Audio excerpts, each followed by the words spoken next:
எல்லாருக்கும் வணக்கம். ஸோ நம்ம ஏற்கனவே 6th நியூ புக்கில் 9 இயல்களும் நம்ம முடிச்சு நம்ம போட்டிருக்கோம். பிளேலிஸ்ட்டில் ஆட் பண்ணியிருக்கேன், பாருங்கள். அது மட்டும் இல்லாமல் 6th நியூ புக் எந்த அளவுக்கு முக்கியமோ, நம்ம வந்து தமிழில் வந்து ஃபுல் மார்க் எடுக்கணும், நிறைய மார்க் எடுக்கணும்னு நினைக்கிறவங்களுக்கு 1 மார்க்குமே பெரிய விஷயம் தான். ஸோ பழைய புக்கும் படிக்கிறது மிகவும் அவசியம். ஸோ கேள்வியே வேண்டாம், படிக்கணுமா வேணாமான்ற கேள்வியே இருக்கக்கூடாது. அதுவும் மெயினாக குரூப் 2 2A படிக்கிறவங்க வந்து கண்டிப்பாக ஓல்டு புக் படித்து தான் ஆகணும். ஸோ நம்ம 6th நியூ புக் ஃபுல்லாக முடிச்சிட்டோம். எப்படிலாம் கொஷின் கேட்கலாம் அப்படின்னு சொல்லிட்டு ஒரு டிஸ்கஷன் மாதிரி அப்படியே அதில் பேசிக்கிட்டு அப்படியே நம்ம அது பண்ணிகிட்டே வந்தோம். அந்த மாதிரி தான் நம்ம இன்றைக்கி என்ன பண்ண போகிறோம்னா 6th ஓல்டு புக் அதே மாதிரி 2 இயலா மொத்தம் இதுலேயே அதே மாதிரி 9 இயல்கள் இருக்குது. அந்த மாதிரி 2 இயலாக நம்ம முடிக்க போகிறோம். ஸோ ஈஸியாக தான் இருக்கும், நம்ம ஏற்கனவே படித்தது தான், அதனால் வந்து கொஞ்சம் ஈஸியாகவே இருக்கும். நம்ம அப்படியே 2 இயலாக நம்ம முடிச்சுட்டு வரலாம். எப்படிலாம் கொஷின் கேட்கலாம், எதெல்லாம் இம்பார்ட்டன்ட் ஏரியா அப்படின்னு சொல்லிட்டு பார்க்கலாம் வாங்க. ஸோ ஃபஸ்ட்டு முன்னாடி வந்து அந்த தமிழ் தாய் வாழ்த்து இதெல்லாம் கொடுப்பாங்க இல்லையா, அதிலே பார்த்தீங்கன்னா ஒரு பாட்டு கொடுத்துருப்பாங்க. நம்ம பாரதியார் எழுதுன அடிக்கடி நம்ம கேட்குற கொஷினான இந்த லைக் வள்ளுவன் தன்னை உலகனுக்கே தந்து வான்புகழ் கொண்ட தமிழ்நாடு, இதெல்லாம் வந்து பார்த்தோம்னா அதே மாதிரி நெஞ்சை எல்லும் சிலப்பதிகாரம் அது நெஞ்சை எல்லும் சிலப்பதிகாரம் அது இதெல்லாம் வந்து கேட்டிருக்காங்க இல்லையா, அடிக்கடி கேட்குற லைன்ஸ் இல்லையா. ஸோ அதுலேருந்து அப்படியே பார்த்துட்டு வந்துடலாம். இங்கேருந்தே கொஷின் ஏரியா ஸ்டார்ட் ஆகுது. ஸோ செந்தமிழ் நாடேனும் போதினிலே இன்ப தேன் வந்து பாயுது காதினிலே, எங்கள் தந்தைய நாடு என்று பேச்சினிலே ஒரு சக்தி பிறக்குது மூச்சினிலே, எங்கள் செந்தமிழ் அதே மறுபடியும். ஸோ அது ஆக்சுவலி நான் ஒரு பாட்டு கேட்டிருக்கேன், அந்த பாட்டு சூப்பராக இருக்கும். செந்தமிழ் நாடேனும் போதினிலே இன்ப தேன் வந்து பாயுது காதினிலே, எங்கள் தந்தைய நாடென்ற பேச்சினிலே ஒரு சக்தி பிறக்குது மூச்சினிலே, செந்தமிழ்நாடென எங்கள் செந்தமிழ்நாடென. ஸோ இந்த மாதிரி அந்த பாட்டு வந்து நான் சின்ன வயசில் இருக்கும் போது இந்த பாட்டு நான் வந்து கேட்டிருக்கேன். லைக் பொதிகை டிவியில் தான் போடுவாங்க. டெய்லி இது வந்து ஸ்கூல் முடிச்சு வந்தோடனே கேட்பேன்.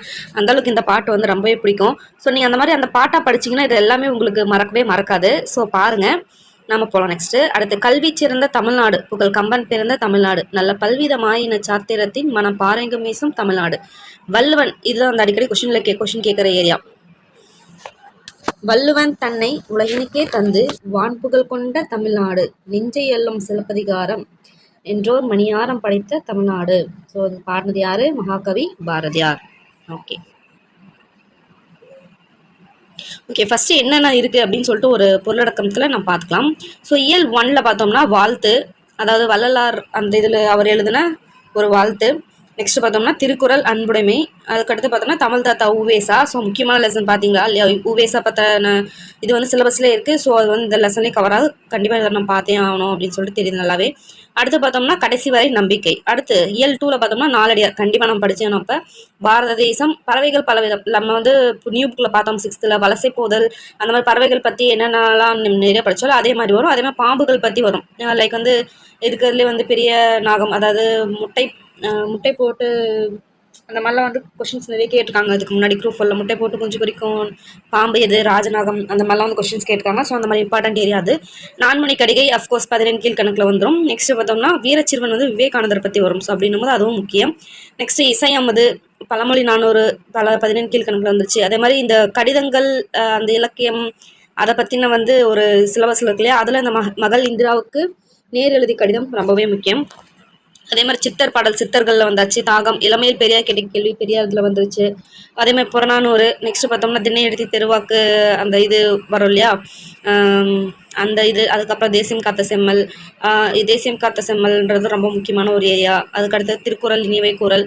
அடுத்து செய்யும் தொழிலே தெய்வம், கல்லிலே கலைவண்ணம், இது எல்லாமே ரொம்ப முக்கியம். நெக்ஸ்ட் 8th பார்த்தோம்னா தனிப்பாடல், அந்த காலம் இந்த காலம் அப்படின்னு சொல்லிட்டு ஒன்று. நெக்ஸ்ட் தயக்கமின்றி தமிழையே பேசுவோம் அப்படின்னு சொல்லிட்டு ஒன்று, நாடு நகரம்.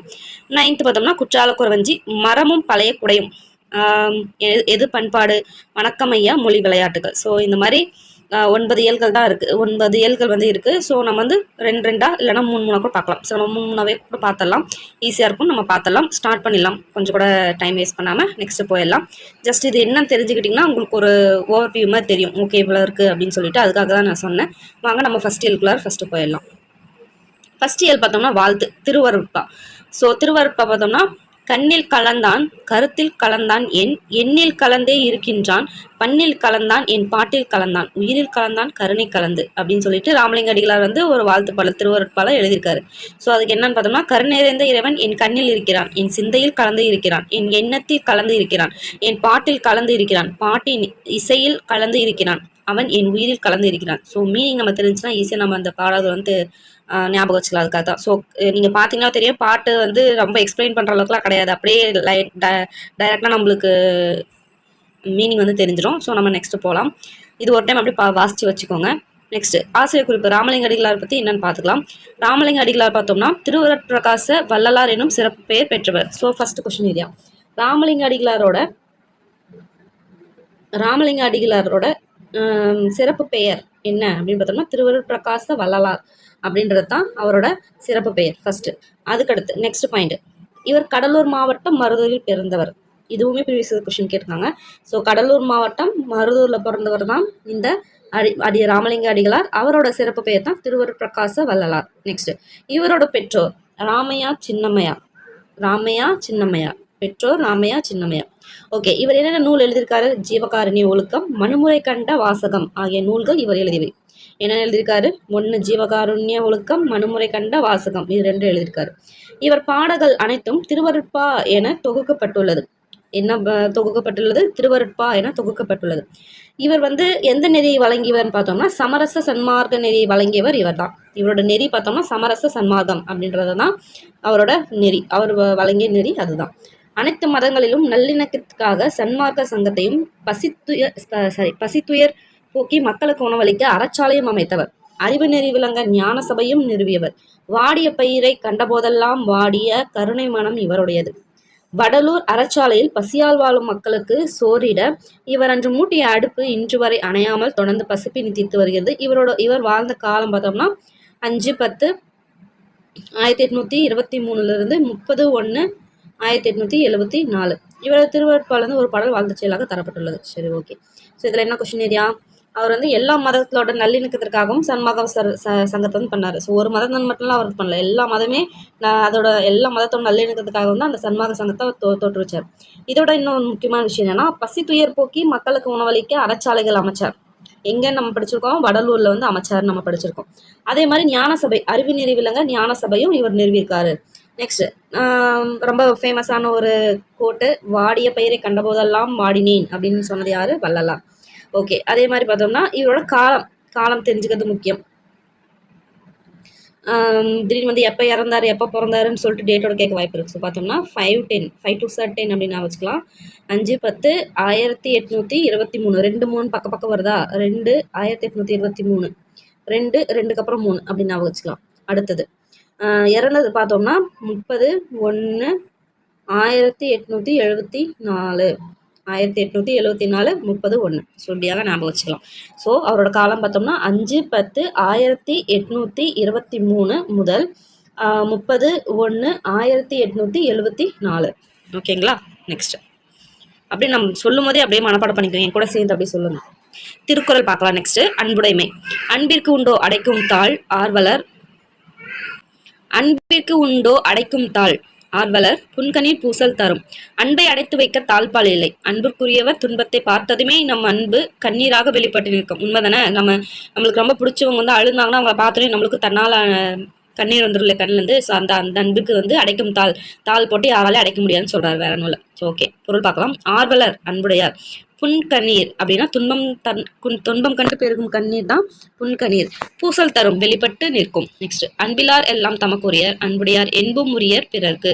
அன்பில்லாதவர் எல்லா பொருளும் தமக்கு மட்டும் உரியது அப்படின்னு சொல்லிட்டு எண்ணுவர். இதே அன்பு உடையவரும் தன்னோட உடல் பொருள் ஆவி ஆகிய அனைத்துமே பிறர்க்கு அப்படின்னு சொல்லிட்டு நினைப்பாங்க. இங்க என்பு அப்படின்னா எலும்பு, அதே மாதிரி இங்க உடல் பொருள் ஆவியை குறிக்கிறது. அதாவது என்பு அப்படின்றதுக்கு ஒரிஜினல் மீனிங் பார்த்தீங்கன்னா எலும்பு, ஆனா நம்ம உடம்புல இருக்க எலும்பு. ஆனா இங்கே என்ன குறிக்குது பார்த்தீங்கன்னா உடல் பொருள் ஆவியை வந்து குறிக்குதுன்னு சொல்றாங்க.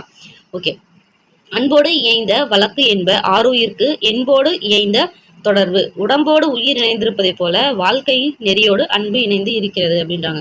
ஸோ உடம்புல எப்படி உயிர் ஒட்டி இருக்கோ அந்த மாதிரி வாழ்க்கை நெறியில அன்பு வந்து இணைந்து இருக்கிறது அப்படின்றாங்க. வழக்குனா வாழ்க்கை நெறி, ஆருயிர் அருமையான உயிர், என்புனா எலும்பு.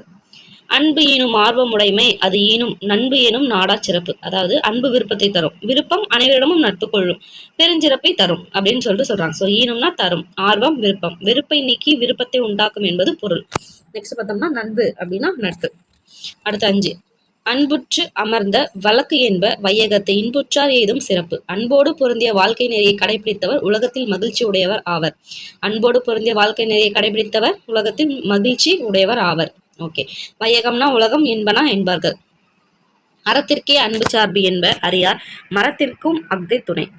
நெக்ஸ்ட் அது பொருள் பார்த்தோம்னா அன்பு அறத்தை மட்டும் சார்ந்தது என்று கூறுவோர் அறியாதவர், வீரத்திற்கும் அன்புதான் துணை அப்படின்னு சொல்லிட்டு சொல்றாங்க. ஸோ மரம்னா வீரம், கருணை, வீரம் இரண்டுக்குமே அன்புதான் அடிப்படை என்பது பொருள். ஓகே, கருணை வீரம் இரண்டுக்குமே அன்புதான் அடிப்படை என்பது பொருள்.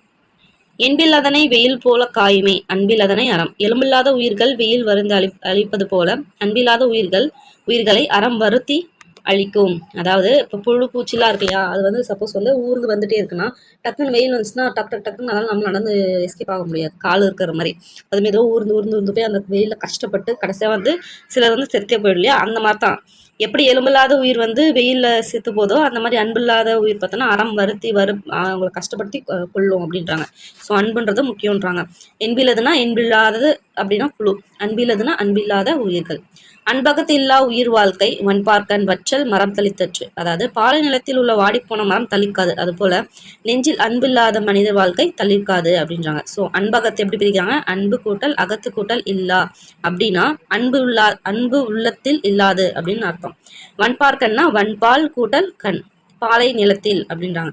தளிர்த்தற்றுனா தளித்தது போல, வற்றல் மரம் வாடிய மரம். நெக்ஸ்ட் பார்க்கலாம். புறத்துறுப்பு எல்லாம் எவன் செய்யும் யாக்கை அகத்துறுப்பு அன்பில்லவர்க்கு. அதாவது நெஞ்சில் அன்பு இல்லாதவருக்கு கை கால் போன்ற உறுப்புகள் இருந்து என்ன பயன் அப்படின்னு கொஸ்டின் கேட்கிறாரு. புறத்துறுப்புனா உடல் உறுப்புகள், எவன் செய்யும் என்ன பயன், அகத்துறுப்புனா மனத்தின் உறுப்பு. நெக்ஸ்ட் அன்புன்னு அர்த்தம். அன்பின் வலியது உயிர்நிலை அக்திலார்க்கு என்பு தோல் போர்த்த உடம்பு. அன்பு செய்வதுதான் உடம்பில் உயிர் இருப்பதற்கு அடையாளம். அன்பில்லாதவர்கள் உடம்பு வெறும் தோளால் மூடப்பட்ட எலும்புதான், அங்கு உயிர் இல்லை அப்படின்னு சொல்லிட்டு சொல்றாங்க. ஓகே, திருவள்ளுவர் பற்றி பார்க்கலாம். திருக்குறளை இயற்றியவர் திருவள்ளுவர். ஓகே, இவரோட காலம் கிமு 33 அப்படின்னு சொல்லுவாங்க. அதனால தான் அவர் இப்போ ஃபார் எக்ஸாம்பிள் பார்த்தோம்னா இந்த இயர் 2024 ஆகும். 2024 + 31 அப்படின்னு என்ன வரும், 2056 தான். அந்த 2056 தான் திருவள்ளுவர் ஆண்டு அப்படின்னு கொண்டாடுறோம். ஸோ இவரது ஊர் பெற்றோர் குறித்து முழுமையான செய்தி கிடைக்கவில்லை. ஓகே, இவரோட வேற பேர் வந்து பார்த்தோம்னா சென்னா போத, தெய்வ புலவர், நாயன, பொய்யல் புலவர் அப்படின்னு நிறையா வரும் இல்லையா. நெக்ஸ்ட் நூல் குறிப்பு பார்க்கலாம். இந்நூல் அறத்துப்பால், பொருட்பால், இன்பத்துப்பால் என முப்பெரும் பிரிவுகளை கொண்டது. ஓகே, நமக்கு தெரியும். இந்நூலில் 133 அதிகாரங்கள் உள்ளன. ஓகே, ஒவ்வொரு அதிகாரத்திலும் 10 குறட்பாக்கள் வீதம் 1330 குறட்பாக்கள் உள்ளன. அதே போல இது 17 கீழ்கணக்குள்ள ஒன்றுன்னு நமக்கு நல்லாவே தெரியும். இந்நூலை முப்பால் பொதுமறை, தமிழ்மறை எனவும் கூறுவர். ஸோ வேறு பேர் கொடுத்துருக்காங்க. திருக்குறள் வந்து உலக பொதுமறை என்று போற்றப்படுகிறது. திருக்குறளில் அன்புடைமை என்னும் அதிகாரத்தில் 10 குறட்பாக்கள் பாடப்பகுதியில் இடம்பெற்றுள்ளன. ஓகே, ஸோ இங்கே சொல்லியிருக்காங்க, நம்ம நியூ புக்லையுமே பார்த்துருக்கோம். ஸோ திருவள்ளுவர் ஆண்டு கணக்கிடும் முறை பார்த்தோம்னா கிறிஸ்து ஆண்டு, அதாவது இந்த கிறிஸ்து ஆண்டு பண்ணால் 2024 + 31 அது பண்ணோம்னா திருவள்ளுவரோட ஆண்டு அப்படின்னு சொல்லிட்டு சொல்கிறாங்க. ஓகே, நெக்ஸ்ட் உரைநடை தமிழ் தாத்தா உவேசா. ஓகே, உவேசா பற்றி நிறைய விஷயம் படிக்க போகிறோம், நோட் பண்ணிக்கோங்க அப்படியே. ஐயா ஐயா, வெளியில் யாரோ அழைக்கும் குரல் கேட்டு வீட்டுக்குள் இருந்த பிரிவில் வாசலுக்கு வந்தார். யாரோ உதவி கேட்டுதான் வந்திருப்பார் என்று நினைத்து வந்தவருக்கு வியப்பு. வாசலில் நின்றவரை பார்த்தால் அவர் ஒரு பெரிய மனிதர், நல்ல படிப்பாளி என்பது அவரை பார்த்ததும் தெரிந்தது. அவர் முகத்தில் அப்படி ஒரு தெளிவு இருந்தது. என்ன வேண்டும் என வீட்டுக்காரர் கேட்டார். தங்கள் வீட்டில் பழைய ஓலைச்சுவடிகள் நிறைய இருப்பதாக கேள்விப்பட்டு வந்தேன். அதில் தமிழ் மொழியின் சிறந்த இலக்கியங்கள் இருக்கலாம். அப்படி ஓலைச்சுவடிகள் இருப்பதை என்னால் பார்த்து எழுதி புத்தகம் வச்சிட்டு வருகிறேன். உங்கள் வீட்டில் உள்ள சுவடி எல்லாம் கொடுத்தால் நான் அவற்றை பார்த்து எழுதி விட்டு திருப்பி தந்து விடுகிறேன். இந்த உதவியை தாங்கள் மறுக்காமல் செய்ய வேண்டும் அப்படின்னு சொன்னேன். அந்த வீட்டுக்காரருக்கு கோபம் வந்துச்சு. நாளை ஆடிப்பெருக்கு, விடிய காலையில் ஆற்றில் விடுவதற்காக வீட்டில் கொஞ்சம் ஓலைச்சுவடிகள் வைத்திருக்கிறேன், அது பொறுக்கவில்லையா உமக்கு அப்படின்றாரு. ஸோ அவர் எப்போ வந்து இப்படி கூட கொஸ்டின் கேட்கலாம், எப்போ வந்து ஆற்றுல வந்து அந்த ஓலைச்சுவடிலாம் விடுறேன்னு சொன்ன பார்த்தோம்னா ஆடிப்பெருக்கு அன்னைக்கு விடுறேன் அப்படின்னு சொல்லிட்டு சொல்றாரு. எங்கே விடுறான்னு சொன்னாரு, ஆற்றுல. ஓலைச்சுவடிகளை படிக்க வேண்டுமே தவிர அவற்றை ஏன் ஆற்றில் விட போகிறீர்கள் அப்படின்னு சொல்லிட்டு கேட்குறாரு. வீட்டுக்காரருக்கு இன்னும் கோவம் வந்துச்சு. அது உமக்கு தேவையில்லாதது, ஆடிப்பெருக்குனாலே சுவடிகளை ஆற்றி விட்டால் புண்ணியம் என்பது சாத்திரம் அப்படின்ட்டாரு. அதையெல்லாம் கொடுப்பதற்கு இல்லைன்னு சொல்லிட்டு வந்துட்டாரு, சொல்லி விரட்டிட்டாரு. வந்த பெரியவர் வீட்டுக்காரிடம் எவ்வளவோ கெஞ்சும் அவர் ஓலைச்சுவடிகளை தர ஒத்துக்கொள்ளவில்லை. வந்தவரோ அதற்காக மனம் தளரவில்லை. அந்த ஊரை விட்டு போகாமல் அந்த வீட்டுக்காரருக்கு தெரியாமல் அன்றிரவு வேறொரு வீட்டு திண்ணையில் படுத்துக் கொண்டார். குளிரும் பனியும் அவரை வாட்டினார். விடிய காலையில் கோழி கூவியதும் அந்த வீட்டுக்காரர் ஓலைச்சுவடிகளுடன் ஆற்றுக்கு செல்வதை பார்த்தார் அந்த பெரியவர். அவர் பின்தொடர்ந்து மறைந்து மறைந்து சென்று ஒரு புதருக்கு பின்னால் ஒளிந்து கொண்டு நடப்பதையெல்லாம் பார்த்து கொண்டிருந்தார். வீட்டுக்காரர் நீராடிய பின் ஆற்றில் விட்ட ஓலைச்சுவடிகளை தேடி எடுத்தார். அதில் இருந்த ஈரத்தை தன் வேட்டியால் துடைத்தார். அங்கேயே சுவடிகளை வாசிக்க தொடங்கினார். அவர் கண்களில் கண்ணீர் பெருகியது. அவர் தேடி தேடி அலைந்த அருந்தமிழ் இலக்கியங்கள் சில அச்சுவடிகளில் இருந்தன. அந்த நிகழ்வு இன்றைய ஈரோடு மாவட்டத்தில் உள்ள கொடுமுடி என்னும் ஊரில் நடைபெற்றது. ஓகே, இந்த நிகழ்ச்சியை அதாவது அந்த ஆற்றுல விட்டது அந்த இது எல்லாம் எங்கே நடந்துச்சு அப்படின்னு கேட்குறாரு. ஈரோடு, இப்போ இருக்கிற ஈரோடு மாவட்டத்தில் இருக்க கொடுமுடி அப்படின்ற ஊரில் நடந்திருக்கு அப்படின்றாங்க. என்ன கேட்கலாம். இந்த மாதிரி ஆற்றில் விட்டாரு இல்லையா, அது எங்கே தேடி எடுத்தாரு அப்படின்னு சொல்லி கொஸ்டின் கேட்பாங்க. ஈரோடு மாவட்டத்தில் இருக்க கொடுமுடி. Okay, next. அந்த பெரியவர் உவேசா நம்மளுக்கு தெரிஞ்சிச்சு. அந்த காலத்தில் காகிதமும் பேனாவோ கிடையாது. பனை ஓலையை பக்குவப்படுத்தி அதில் எழுத்தாணை கொண்டு எழுதுவார்கள். அவ்வாறு எழுதப்பட்ட ஓலைக்கு ஓலைச்சுவடி அப்படின்னு சொல்ல அர்த்தம். அந்த மாதிரி ஏதாவது ஓலைச்சுவடி நம்மளுக்கு நல்லாவே தெரியும். அக்காலத்தில் செய்யுள், இலக்கணம் முதலியன ஓலைச்சுவடிகளில் தான் எழுதப்பட்டன. ஆணியால் ஓலை எழுதும் போது ஓலை கிளியாமல் எழுத வேண்டும். அதனால் ஓலைச்சுவடி எழுத்துக்களில் புள்ளி இருக்காது. இந்த கொஸ்டின் பாருங்க, இது கொஸ்டின் தான். ஓலைச்சுவடிகளில் என்ன இருக்காது? புள்ளி இருக்காது. அடுத்து என்ன இருக்காது? ஒற்றை கொம்பு இருக்காது. அடுத்து என்ன இருக்காது? சரி, ஒற்றை கொம்பு இரட்டை கொம்பு இருக்கும், பட் வேறுபாடு இருக்காது. ஒற்றை கொம்பு இரட்டை கொம்பு, அதாவது இப்படி நம்ம ஒற்றை கொம்பு இது இரட்டை கொம்புன்னு இது ரெண்டுக்குமே வேறுபாடு இருக்காது அப்படின்னு சொல்றாங்க. அதே மாதிரி பேரன் என்பதை பெறன் என்றும் வாசிக்கலாம், பேரன் என்றும் வாசிக்கலாம். பாத்தீங்களா, இதுல இரட்டை கொம்புக்கும் இது ரெண்டுமே ஒண்ணுன்னு சொல்றாங்க. அதே மாதிரி புள்ளி இல்லை, ரெண்டுத்துலயுமே இன்னுல புள்ளி இல்லை. முன்னும் பின்னும் உள்ள வரிகள் வைத்து பொருள் கொள்ள வேண்டும். அந்த மாதிரி பொருள் நம்ம எப்படி இது அந்த முன்னாடி பின்னாடி இருக்க பொருளை வச்சு வார்த்தையை வச்சு நம்ம கண்டுபிடிச்சிக்கணும். இதுதான் அதுக்கு பொருள் அப்படின்னு சொல்லிட்டு கண்டுபிடிச்சிக்கணும். ஓகேவா. என்ன இதில் முக்கியமான லைன் என்னது?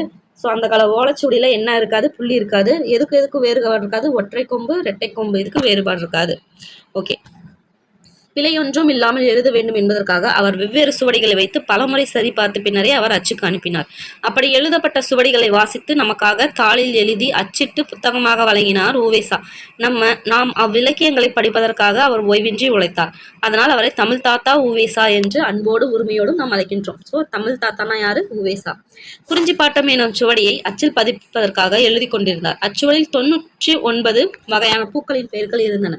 அவற்றுள் 96 பூக்களுடைய பெயர்கள் மட்டுமே தெளிவாக இருந்தன. 3 பூக்களின் பெயர்கள் தெளிவாக இல்லை. அதனால் 3 பூக்கள் தானே தெரியவில்லை என்று அவர் விட்டுவிடவில்லை. அந்த பூக்களின் பெயர்கள் தெளிவாக உள்ள சுவடி யாரிடமாவது இருக்காதா என்று மறுபடியும் ஊராக வீடு வீடாக தேடச் சென்றார்.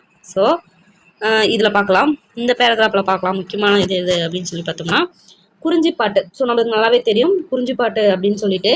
அந்த குறிஞ்சிப்பாட்டு பார்த்தோம்னா மொத்தமாக 99 பூக்களோட பேர் இருக்கும். அதை பற்றி அந்த குறிஞ்சிப்பாட்டில் இருக்கும். நம்ம படிச்சிருக்கோம் ஏற்கனவே மேல்கணக்கு நூல்களில். அந்த 99ல் அவருக்கு 96 பூவோட பேர் கரெக்டாக கிடச்சிருச்சு. மீதி 3 பூவோட பேர் தெளிவாக இல்லை. அதனால் 3 தானே அப்படின்னு சொல்லிட்டு அவர் சும்மா விடலை. எப்படியோ நான் அதை கண்டுபிடிச்சணும்னு சொல்லிட்டு வீடு வீடாக நான் மறுபடியும் ஊராக தேட ஆரம்பிச்சிருக்காரு அப்படின்னு சொல்லிட்டு சொல்கிறாங்க. நெக்ஸ்ட் பார்த்தோம்னா நம்மளுக்கு குறிஞ்சிப்பாட்டு தெரியல. 17 மேல் கணக்கு நூல்களில் அதுவும் 10 பாட்டு அப்படின்னு சொல்லிட்டு தெரியும். அதோட ஆசிரியர் யார் நம்மளுக்கு தெரியும். குறிஞ்சினாலே குறிஞ்சிக்கு கபிலர் அப்படின்னு சொல்லிட்டு தெரியும். பல மாதங்கள் கழித்து அவர் தேடிய பூக்களின் பெயர்கள் உள்ள சுவடி ஒன்று கிடைத்தது. அதன் பிறகே அந்நூலை அச்சுக்கு கொடுத்தார். எதையும் அரைகுறையாக செய்ய விரும்பாது சுறுசுறுப்பான அந்த தாத்தா தம் வாழ்நாள் முழுவதும் ஓய்வில்லாமல் பதிப்பு பணியை மேற்கொண்ட தாத்தா அவர் அப்படின்னு சொல்றாங்க. சூப்பர் இல்லைங்களா? ஓகே, அடுத்து அவரை பற்றி சொல்கிறாங்க. ஒரு முக்கியமான ஒரு இது பார்க்கலாம். அவர் பிறந்த ஊர் என்ன? திருவாரூர் மாவட்டத்தில் உள்ள உத்தமதானபுரம். அவர் ஒரு உத்தமர் அப்படின்றதுனால அவர் உத்தமதானபுரத்திலே பிறந்திருக்கார் அப்படின்னு ஞாபகம். உத்தமதானபுரம் என்ன மாவட்டம்? திருவாரூர். திரு உவேசா அப்படின்னு சொல்லிட்டுனா திருவாரூர் அப்படின்னு ஞாபகம். அவருடைய இயற்பெயர் முக்கியமான ஒரு லைன். அவருடைய இயற்பெயர் என்னது? வேங்கட ரத்தினம். உவேசாவோட இயற்பெயர் என்ன? வேங்கட ரத்தினம். சொல்லுங்க, வேங்கட ரத்தினம். அவரோட ஆசிரியர் ரொம்ப ரொம்ப முக்கியமான ஒரு பாயிண்ட். மகாவித்வான் மீனாட்சி சுந்தரம் பிள்ளை. மகாவித்வான் மீனாட்சி சுந்தரம் பிள்ளை அவரோட ஆசிரியர். அவரோட பிறந்த ஊர் திருவாரூர் மாவட்டத்தில் இருக்கிற உத்தமதானபுரம். அவருடைய இயற்பெயர் வேங்கட ரத்தினம். ஆசிரியரோட பேர் மகாவித்வான் மீனாட்சி சுந்தரம் பிள்ளை. அவருடைய ஆசிரியர் அவருக்கு வச்ச பேர் தான் சாமிநாதன் அப்படின்னு சொல்லிட்டு. அதுக்கு முன்னாடி வேங்கடரத்னம் இருந்துச்சு. மீனாட்சி சுந்தரம் என்ன பண்றாரு? உனக்கு இன்றிலிருந்து சாமிநாதன் என்று பெயரிடுகிறேன் அப்படின்னு வச்சிட்டாரு. அதனால அவர் உத்தமதானபுரம் வேங்கட சுப்பையா மகனான சுவாமிநாதன் என்பதை சுருக்குமே உவேசா. இதுக்கு உவேசாவோட இது என்ன அப்படின்னு கேட்டிருக்காங்க கொஸ்டின். எப்படி? உவேசாவோட விரிவாக்கம் என்ன அப்படின்னு. ஸோ அவரோட ஊரான உத்தமதானபுரம். அடுத்து அவரோட அப்பா பேரான வேங்கட சுப்பையா மகனான சாமிநாதன் அப்படின்றது அவரோட பேரு. ஓகே, அவரோட டைம்லைன் ரொம்ப முக்கியமான ஒன்று. 19 to 1855 28/4/1942. ஸோ இது எப்படி நான் வச்சுக்கலாம்னா இயர் வந்து ஃபஸ்ட் பார்த்துக்கலாம். இயர் பார்த்தோம்னா 1855. ஸோ நீங்கள் பாலிட்டி படிச்சிங்கன்னா தெரியும். சிட்டிசன்ஷிப் இது பார்த்தோம்னா 1955 குடியுரிமை சட்டம் 1955வா. ஸோ அதை வச்சு நான் வச்சுக்கோங்க. ஸோ அங்கே 1955 இங்கே 1855 அப்படி நான் வச்சுக்கோங்க.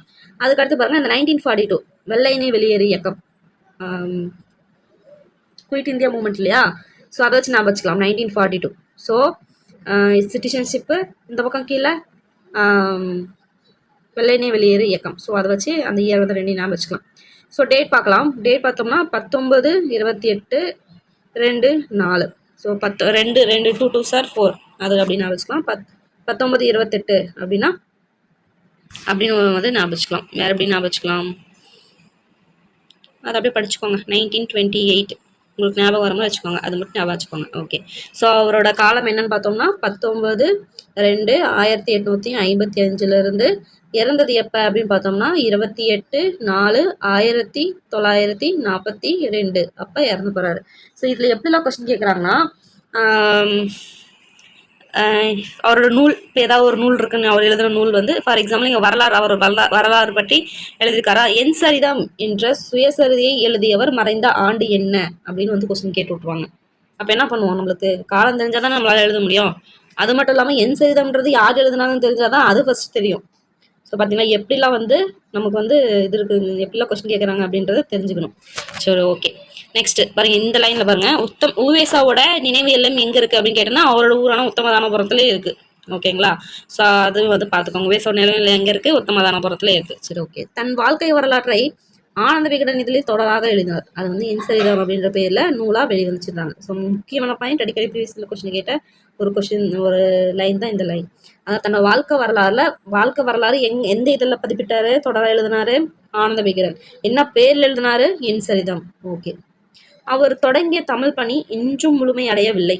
அவரது பேரப்பிள்ளைகளான நாமும் அப்பணியை தொடரும். நம்ம தான் தாத்தாவோட பேரப்பிள்ளைக்கு நாம தானே அதை சொல்றாங்க. ஓகே, இதோட சிறப்பு குறிப்புகள் என்ன அப்படின்னு சொல்லி பார்க்கலாம்.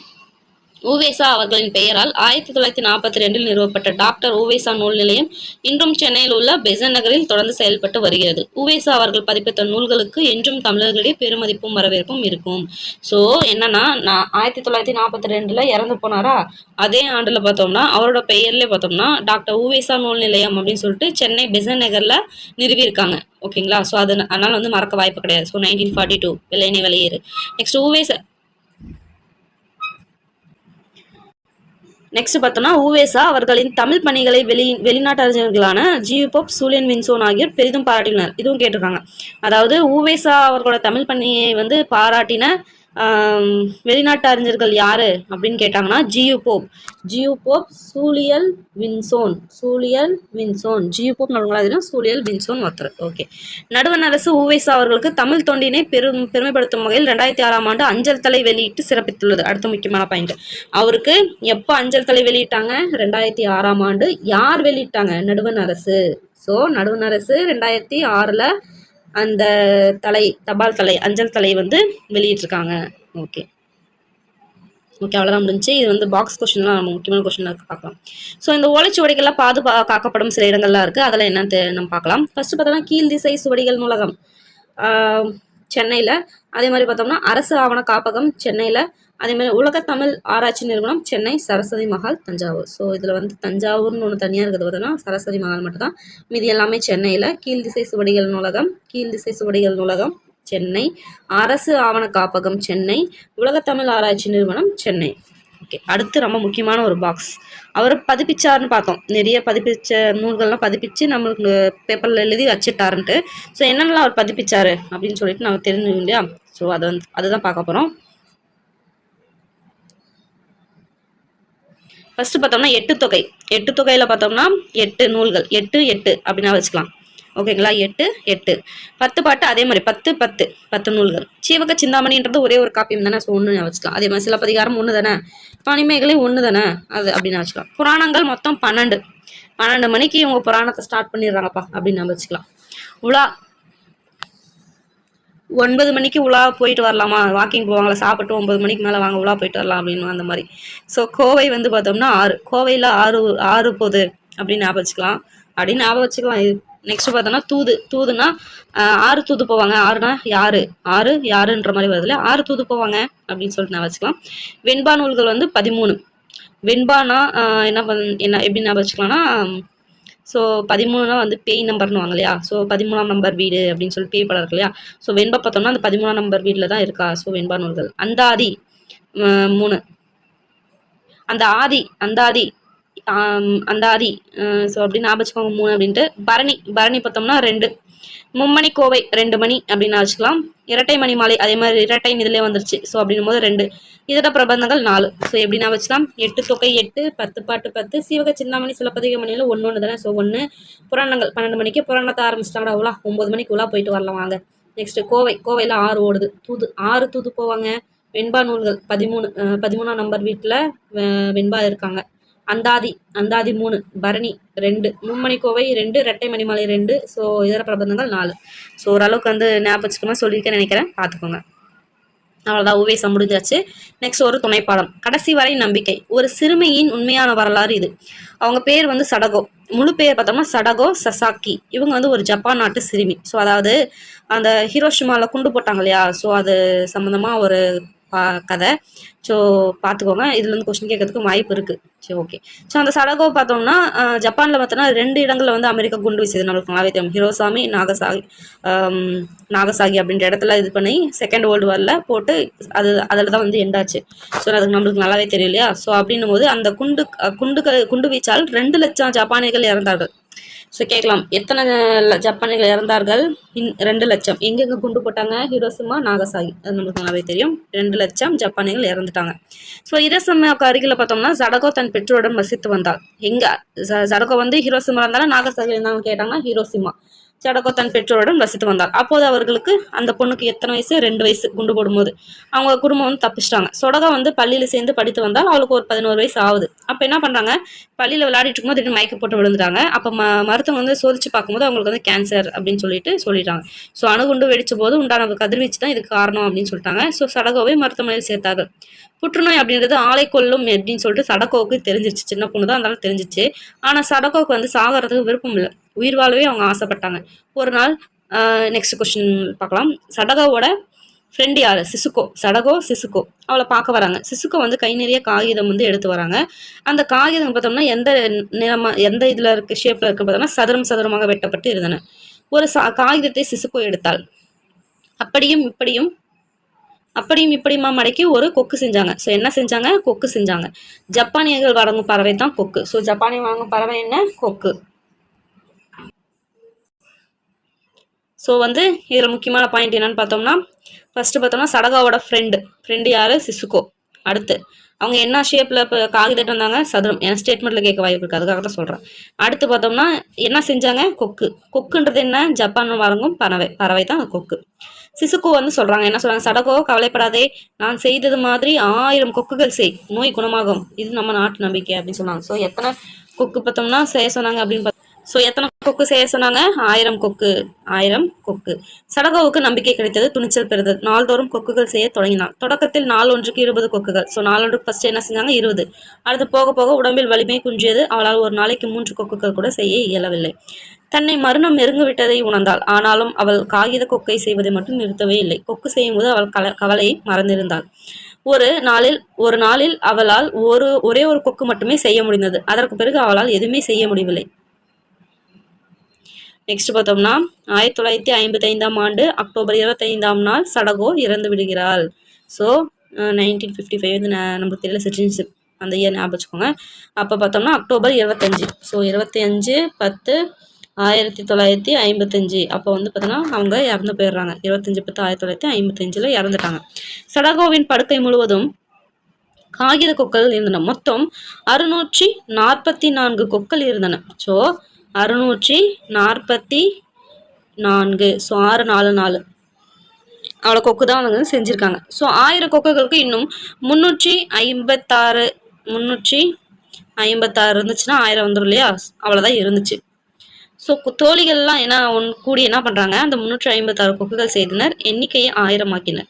சடகோவின் விருப்பத்தை நிறைவு செய்தனர். தம் வாழ்நாளில் இறுதி வரை நம்பிக்கையுடன் வாழ்ந்தவள் சடகோ. தான் தொடங்கிய செயலை அவள் நிறுத்தவே இல்லை. அவளுக்கு ஒரு நினைவாலயம் கட்ட வேண்டும் என தோழிகள் நினைத்தார்கள். அதற்காக பொதுமக்களிடம் நிதி திரட்டினார்கள். ஹிரோஷிமாவின் நகரின் மையத்தில் நினைவாலயம் கட்டினார்கள். அதனுள் சடகோவுக்கு சிலை வைத்தார்கள். அதற்கு குழந்தைகள் அமைதி நினைவாலயம் என்று பெயரும் சூட்டினாங்க. குழந்தைகள் அமைதி நினைவாலயம். நினைவாலயத்திற்கு பின்வருமாறு எழுதி வைத்தார்கள். இது எங்கள் கதறல், இது எங்கள் வேண்டுதல், உலகத்தில் அமைதி வேண்டும் அப்படின்னு சொல்லி போட்டாங்க. என்ன எழுதினாங்க? இது எங்கள் கதறல், இது எங்க வேண்டுதல், உலகத்தில் அமைதி வேணும் அப்படின்னு சொல்லி சொன்னாங்க. ஸோ நாள்தோறும் நூற்றுக்கணக்கான குழந்தைகள் அந்த நினைவாலயம் வருகின்றனர். காகித கொக்குகள் செய்து சடகோ சிலைக்கு அணிவிக்கின்றனர். ஓகே, நெக்ஸ்ட் பாருங்க. இந்த இது எங்க இருந்து எடுத்தாங்க அப்படின்னு பார்த்தோம்னா, அரவிந்த் குப்தா எழுதிய 10 லிட்டில் ஃபிங்கர்ஸ். இது கூட கொஸ்டினை கேட்பாங்க. ஸோ இந்த இது எங்கேருந்து எடுத்து எழுதுனாங்க அப்படின்னு சொல்லி கேட்கும்போது, அரவிந்த் குப்தா எழுதிய 10 little fingers. Arvind Gupta 10 little fingers. அடுத்து, காகிதத்தில் உருவங்கள் செய்யும் கலையை ஜப்பானியர்கள் ஓரிகாமி அப்படின்னு சொல்லுவாங்க. ஸோ இது நம்மளுக்கு நல்லாவே தெரியும். ஜப்பானியர்கள் ஓரிகாமி அப்படின்னு சொல்லுவாங்க. அந்த காகிதத்தில் உருவங்கள் செய்யறது ஓரிகாமி. அரவிந்த் குப்தா எழுதிய 10 லிட்டில் ஃபிங்கர்ஸ். ஸோ இதில் முக்கியமான பாயிண்ட்ஸ் என்னென்ன அப்படின்னு பார்த்தோம்னா, அந்த சிறுமியோட இந்த கதை கடைசி வரை நம்பிக்கை அப்படின்ற கதையோட இது யாரு பார்த்தோம்னா சடகோ. அவங்களோட முழு பேர் என்னன்னு கேட்கலாம். சடகோ சசாக்கி. எந்த நாடு? ஜப்பான். அந்த நாட்டில் பார்த்தோம்னா அமெரிக்கா வந்து குண்டு வீசுதுன்னு சொன்னோம் இல்லையா? அதில் எத்தனை பேர் இறந்து போனாங்க? 2 லட்சம் பேர் இறந்து போனாங்க. அதில் இந்த சடகோ பார்த்தோம்னா எந்த ஊருன்னு பார்த்தோம்னா ஹீரோஷிமா. 2 வயசு, எந்த வயசுல இருக்கும்போது? 2 வயசுல இருக்கும்போது. ஸோ அவருக்கு 11 வயசு ஆகும்போது மயக்கம் போட்டு விழுறாங்க. என்னன்னு பார்க்கும்போது புற்றுநோய். ஸோ வந்து அவங்களுக்கு வந்து சாக விரும்பம் இல்லாமல் உயிர் வாழ்றதுக்கு ஆசைப்பட்டாங்க. அப்போதான் சிசுகோ, அவங்க ஃப்ரெண்ட் யாரு? சிசுகோ கை நிறைய சதுர வடிவிலான இதை வந்து எடுத்துகிட்டு போகிறாங்க, காகிதத்தை எடுத்துகிட்டு போகிறாங்க. மடக்கி என்ன செய்கிறாங்க? கொக்கு செய்கிறாங்க. கொக்குன்றது என்னது? ஜப்பானியர் வாங்கும் ஒரு பறவை தான் கொக்கு. அது சிசுகோ என்ன சொல்கிறாங்க? 1000 கொக்கு செஞ்சோம்னா அவங்களுக்கு வந்து நோய் குணமாயிரும் அப்படின்னு சொல்கிறாங்க. ஸோ அவங்க வந்து டெய்லியும் ஃபஸ்ட்டு ஸ்டார்டிங்கில் 20, அதுக்கு போக போக போக 4க்கு 3 கூட அவங்களால செய்ய முடியல அப்படின்னு பார்த்தோம். அதுக்கடுத்து பார்த்தோம்னா ஒரு நாளில் பார்த்தோம்னா ஒரே ஒரு கொக்கு மட்டும் செய்ய முடிஞ்சு. அந்தளவுக்கு ரொம்ப கஷ்டமாயிட்டாங்க. அப்புறம் அவங்க இறந்த டேட் பார்த்தோம்னா 25 அக்டோபர் 1955 அன்னைக்கு இறந்து போகிறாங்க. ஸோ சடகோட படுக்கையில் முழுவதும் காகித கொக்குலாம் இருந்துச்சு. மொத்தம் எத்தனை இருந்துச்சு? 644 கொக்கு இருந்துச்சு. மீதி எவ்வளோ செய்யணும் அப்படின்னு சொல்லிட்டு பார்த்தோம்னா 356 கொக்குகள் வந்து மீதி செய்யணும். ஸோ அதை வந்து அவங்க ஃப்ரெண்ட்ஸ் எல்லாம் ஒன்று சேர்ந்து செஞ்சிடறாங்க. ஸோ அதுக்கப்புறம் அவங்களுக்காக ஒரு நினைவாலயம் கட்டணும்னு சொல்லிட்டு கட்டுறாங்க, நிதி திரட்டி. அதுக்கு என்ன பேர் வைக்கிறாங்க? குழந்தைகள் அமைதி நினைவாலயம் அப்படின்னு சொல்லிட்டு. அந்த நினைவாலயத்தில் என்ன எழுதுறாங்க? இது எங்கள் கதறல், இது எங்கள் வேண்டுதல், உலகத்தில் அமைதி வேண்டும் அப்படின்னு சொல்றாங்க. ஸோ அதே மாதிரி பார்த்தோம்னா ஜப்பானியர்கள் வந்து காகிதத்தில் உருவம் செய்கிற கலை என்னன்னு சொல்லுவாங்கன்னா ஓரிகாமி அப்படின்றாங்க. ஸோ இது எங்கிருந்து எடுத்தாங்கன்னு பார்த்தோம்னா அரவிந்த் குப்தா எழுதின 10 லிட்டில் ஃபிங்கர்ஸ் அப்படின்ற இதுலேருந்து எடுத்திருக்காங்க. ஸோ அவ்வளோதான். நெக்ஸ்ட், இலக்கணமும் மொழித்திறனும். இலக்கணம் எதற்கு? நாம் பேசும் மொழியை, எழுதும் மொழியை சரியாக புரிந்து கொள்வதற்கு இலக்கணம் தேவை. ஸோ என்ன கேட்கலாம்? நாம் பேசும் மொழியையும் எழுதும் மொழியும் சரியாக புரிந்து கொள்ள எது தேவை? இலக்கணம் தேவை. இப்படி எழுது, அப்படி எழுது என்று கட்டளையிடுவதற்கு அல்ல. அவன் வந்தாள் என்று எழுதினால் யாருக்காவது புரியுமா? வந்தவர் ஆனா பெண்ணா என்பது எப்படி தெரியும்? ரைட். நாம் பேசுவதும் எழுதுவதும் மற்றவருக்கு புரிய வேண்டும், நமக்கு புரிய வேண்டும். அதற்கு தான் இலக்கணம் தேவைப்படுகிறது. ஓகேங்களா? நெக்ஸ்ட், மொழிக்குள் வியப்பு. ஒரு கடலை பார்க்கிறோம், ஒரு மலையை பார்க்கிறோம். எப்படி வியக்கிறோம்? ஒரு மொழியை படிக்கும் போது அப்படி ஒரு வியப்பு ஏற்படும். தமிழின் முதல் எழுத்து ஆ. ஆ என்ற எழுத்தின்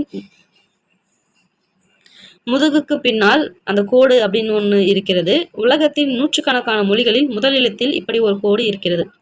ஆ எழுத்துக்கு மனிதனை குறிக்கிறதாம். ஸோ கொஸ்டின் பாருங்க. ஆ எழுத்து மனிதனை குறிக்கிறதாம். ஸோ ஆ அப்படின்னா மனிதனை குறிக்கிறது. அந்த கோடு எனும் முதுகு கோடு பழங்காலத்தில் வேட்டையாடுவதற்கு மனிதன் முதுகில் சுமந்த அம்புக்கூட்டை குறிக்கிறதாம். என்னே வியப்பான செய்தின்றாங்க. வியப்பதாக இருக்கு. ஸோ இந்த ஆடுறது மனிதனா முழுசா தான். இந்த ஆடுறது மனிதன். அந்த இதில் பார்த்தோம்னா இந்த கோடு இருக்கு இல்லையா? இந்த கோடு பார்த்தோம்னா அந்த காலத்தில் வேட்டையாடுறதுக்கு முதுகில் வந்து அந்த வில்லு அம்பு தூக்கிட்டு போவாங்க இல்லையா? ஸோ அந்த அம்புன்றாங்க. சூப்பராக இருக்கு இல்லைங்களா? நெக்ஸ்ட், எழுத்துக்களும் மனிதர்களும். மனிதர்களைப் போலத்தான் எழுத்துக்களும். அவற்றுக்குள் நட்பும் உண்டு. அதான் இனம் எழுத்து நம்ம பார்த்தோம், நியூ புக்ல படிச்சுட்டு அதை தான் சொல்றாங்க. இங்கு என்ற எழுத்துக்கு பின்னால் கா இன எழுத்தே வரும். அதாவது இங்கு கா, இது ரெண்டுமே நண்பர்கள். சிங்கம் தங்கைன்றாங்க. அதான் வல்லினத்துக்கு மெல்லினம் தான் எப்பவுமே இணை எழுத்தா வரும் இல்லையா? ஸோ அதை தான் சொல்றாங்க. அதே மாதிரி இச்சுக்கு இஞ்சு, அதே மாதிரி இட்டுக்கு இன்னு, இத்துக்கு இன்னு, இப்போ இம்மின்னு ஸோ நம்ம பார்த்தாலே அதை தான் வந்து நம்ம இணை எழுத்துக்கள் அப்படின்னு சொல்லிட்டு சொல்றோம் அப்படின்னு சொல்றாங்க. அடுத்து வேறுபாடு அறிதல். குரில் நெடில் ஓடோடி வந்தான். இதுல பார்த்தோம்னா இன்னு மற்றும் இன் இரண்டுமே மெய் எழுத்து. அவற்றை விடுத்து மீது உள்ள எழுத்துக்கள் என்ன? ஓ, டோ, தான். இது மூணுமே பார்த்தோம்னா நெடில் எழுத்து. குறில் எழுத்து என்னன்னு சொல்லுவது. ஸோ என்னன்னா குறில் எழுத்து என்ன, நெடில் எழுத்து என்னன்னு சொல்லி நம்மளுக்கு நல்லாவே தெரியும். அதே மாதிரி ஒற்றை கொம்பு இரட்டை கொம்புனா நம்மளுக்கு என்னன்னு தெரியும். இந்த இப்படி போடுறோம்னா அது ஒற்றை கொம்பு, இதில் போட்டோம் ரெட்டை கொம்பு. ஏன்னா இதுல வந்து கொம்பு மாதிரி இது இருக்கா, ஒரே ஒரு கொம்பு தான் இருக்கு. இதுல பார்த்தோம்னா ரெட்டை கொம்பு, இது ஒரு கொம்பு, இது ஒரு கொம்பு, ரெண்டு கொம்பு அந்த மாதிரி. அதான் வந்து சொல்றாங்க.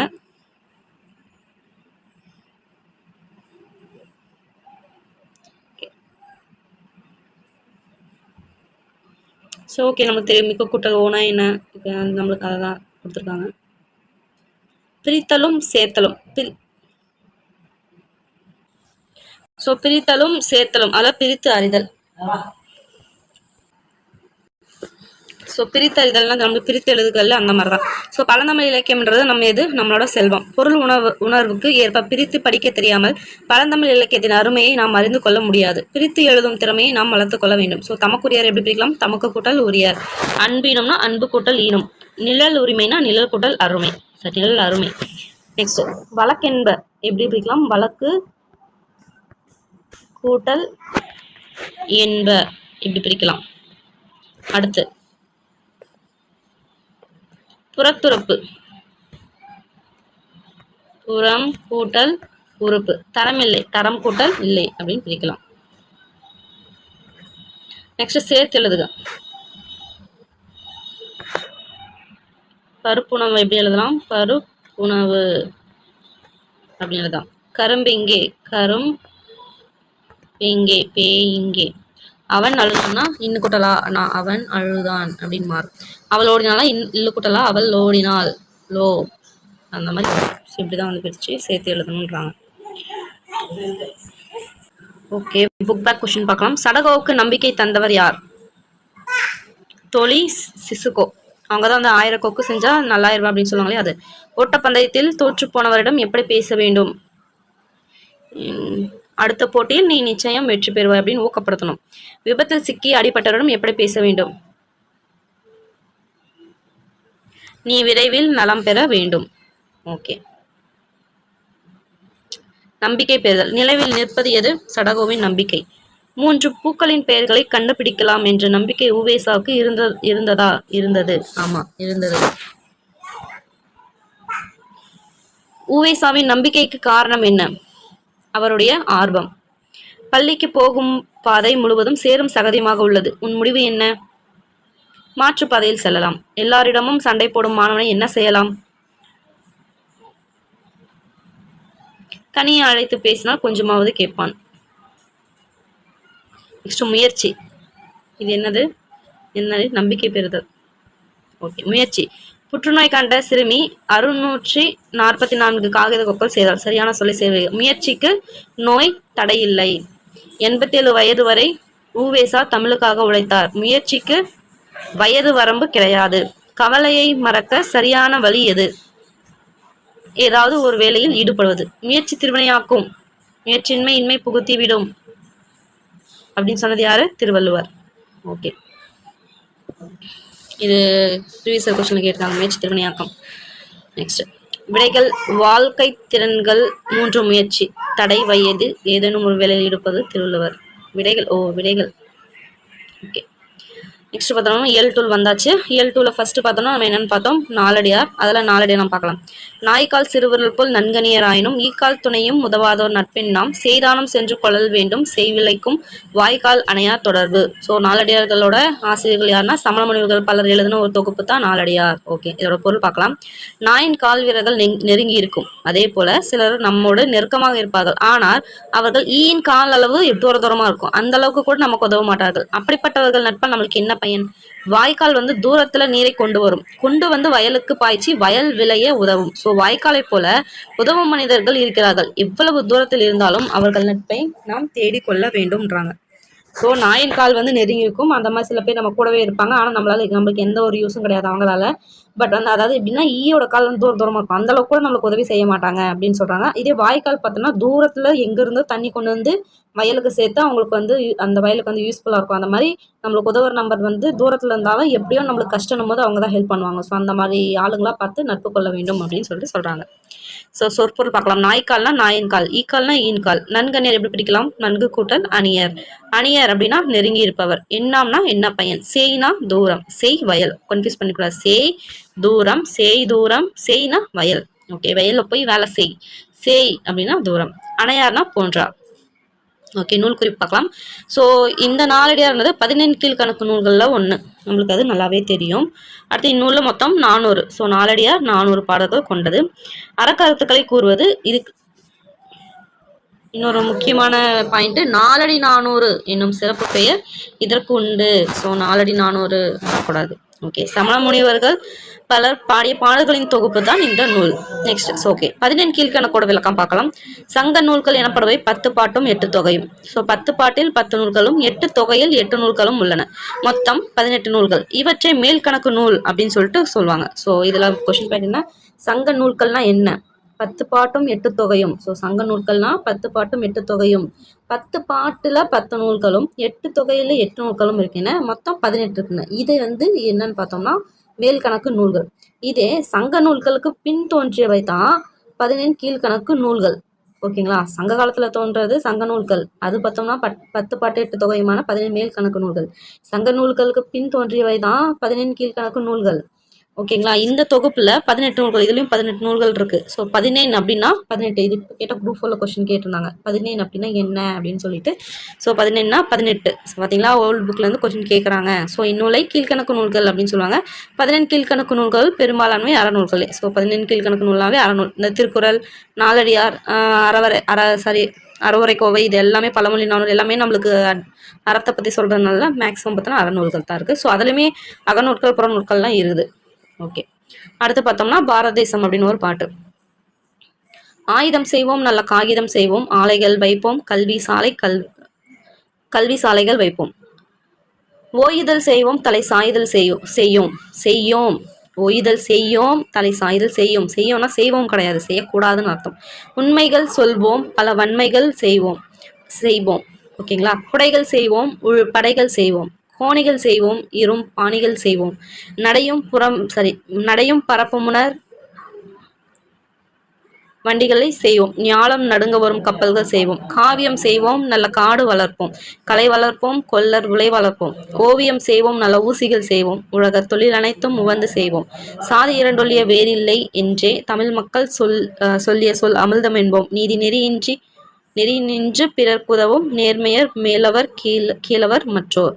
ஓகே, இதில் பார்த்தோம்னா இந்த சாதி இரண்டொழிய வேறில்லை கேட்ட கொஸ்டின்.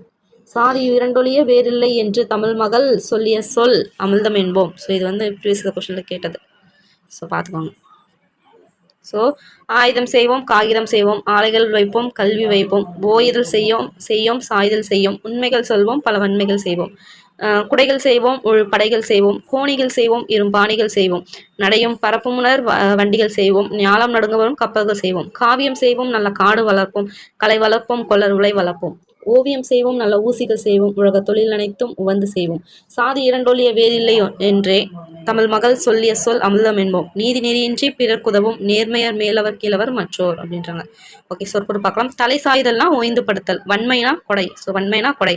உழுப்படை விவசாயம் செய்ய பயன்படும் கருவிகள், கோணினா சாக்கு, நடை சாலையில் செல்லும் வண்டிகள், அதுதான் நடை, பரப்புனா பறக்கும் விமான போன்றவை, ஞாலம்னா உலகம் உவந்து செய்வோம் விரும்பி செய்வோம், தமிழ் மகள் ஔவையார். தமிழ் மகள் இங்கே யாரை குறிக்கிறாங்க? ஔவையார். இதை கொஸ்டின் கேட்கலாம். ஸோ தமிழ் மகள் அப்படிங்க குறிக்கிறவங்க யாரு அப்படின்னு பார்த்தோம்னா ஔவையார். மேலவர் மேலோர், கீழவர் கீழோர், மற்றோர் பிறருக்கு உதவும் நேர்மை அற்றோர். மற்றோர்னா யாரு? பிறருக்கு உதவும் நேர்மை அற்றோர். நெறி நின்று, அந்நெறியில் நின்று அப்படின்னு சொல்லிட்டு சொல்றாங்க. ஓகே, ஆசிரியர் குறிப்பு. பாரதியார் பார்த்தோம்னா தமிழ்நாட்டில் ஒரு புகழ்பெற்ற கவிஞர். தெரியும், பாட்டுக்கொரு பாரதி. கொஸ்டினேரியா, பாட்டுக்கொரு பாரதி அப்படின்னு சொல்லிட்டு கொண்டாடப்படுவர். இவர் சுதந்திர போராட்ட வீரரும் ஆவர். ஓகே, கனவு காண்பதில் பாரதிக்கு நிகர் பாரதி. இந்த பாட்டில் தான் என்னென்ன கனவுகள்? அன்று அவை கனவுகள், இன்று கனவுகள் நனவாகி உள்ளன. வெள்ளி பனி மீது உலாவுவோம் என்று தொடங்கும் பாடலின் ஒரு பகுதி நம்ம பாடத்தில் மட்டும். ஸோ இது வந்து புக் இதில் கூட கொடுத்துருக்காங்க. வெள்ளி பனியின் மீது உலாவுவோம் அப்படின்னு சொல்லிட்டு ஒரு பாடல் வந்து சொல்லியிருக்கான்னு சொல்லிட்டு கீழே எக்ஸ்ட்ரா ஒரு இன்ஃபர்மேஷனை கொடுத்துருப்பாங்க. ஸோ வெள்ளி பனியின் மலையின் மீது உலாவுவோம் அப்படின்னு சொல்லிட்டு யார்? பாரதியார் அப்படின்ற தொடரில் இருந்திருக்கு. ஸோ அவரோட காலம் ரொம்ப முக்கியம். ஸோ இது எப்படி ஞாபகம் 1882 1921. ஸோ 1882 1921 வரைக்கும். ஸோ டேட் வந்து ஒன்றே தான் இருக்கும். 11/11. அவரோட டேட் பார்த்தோம்னா 12/9. So 11/11 same. 11க்கு அப்புறம் என்னது 12. இது பார்த்தோம்னா 9. இயர் பார்த்தோம்னா 1882.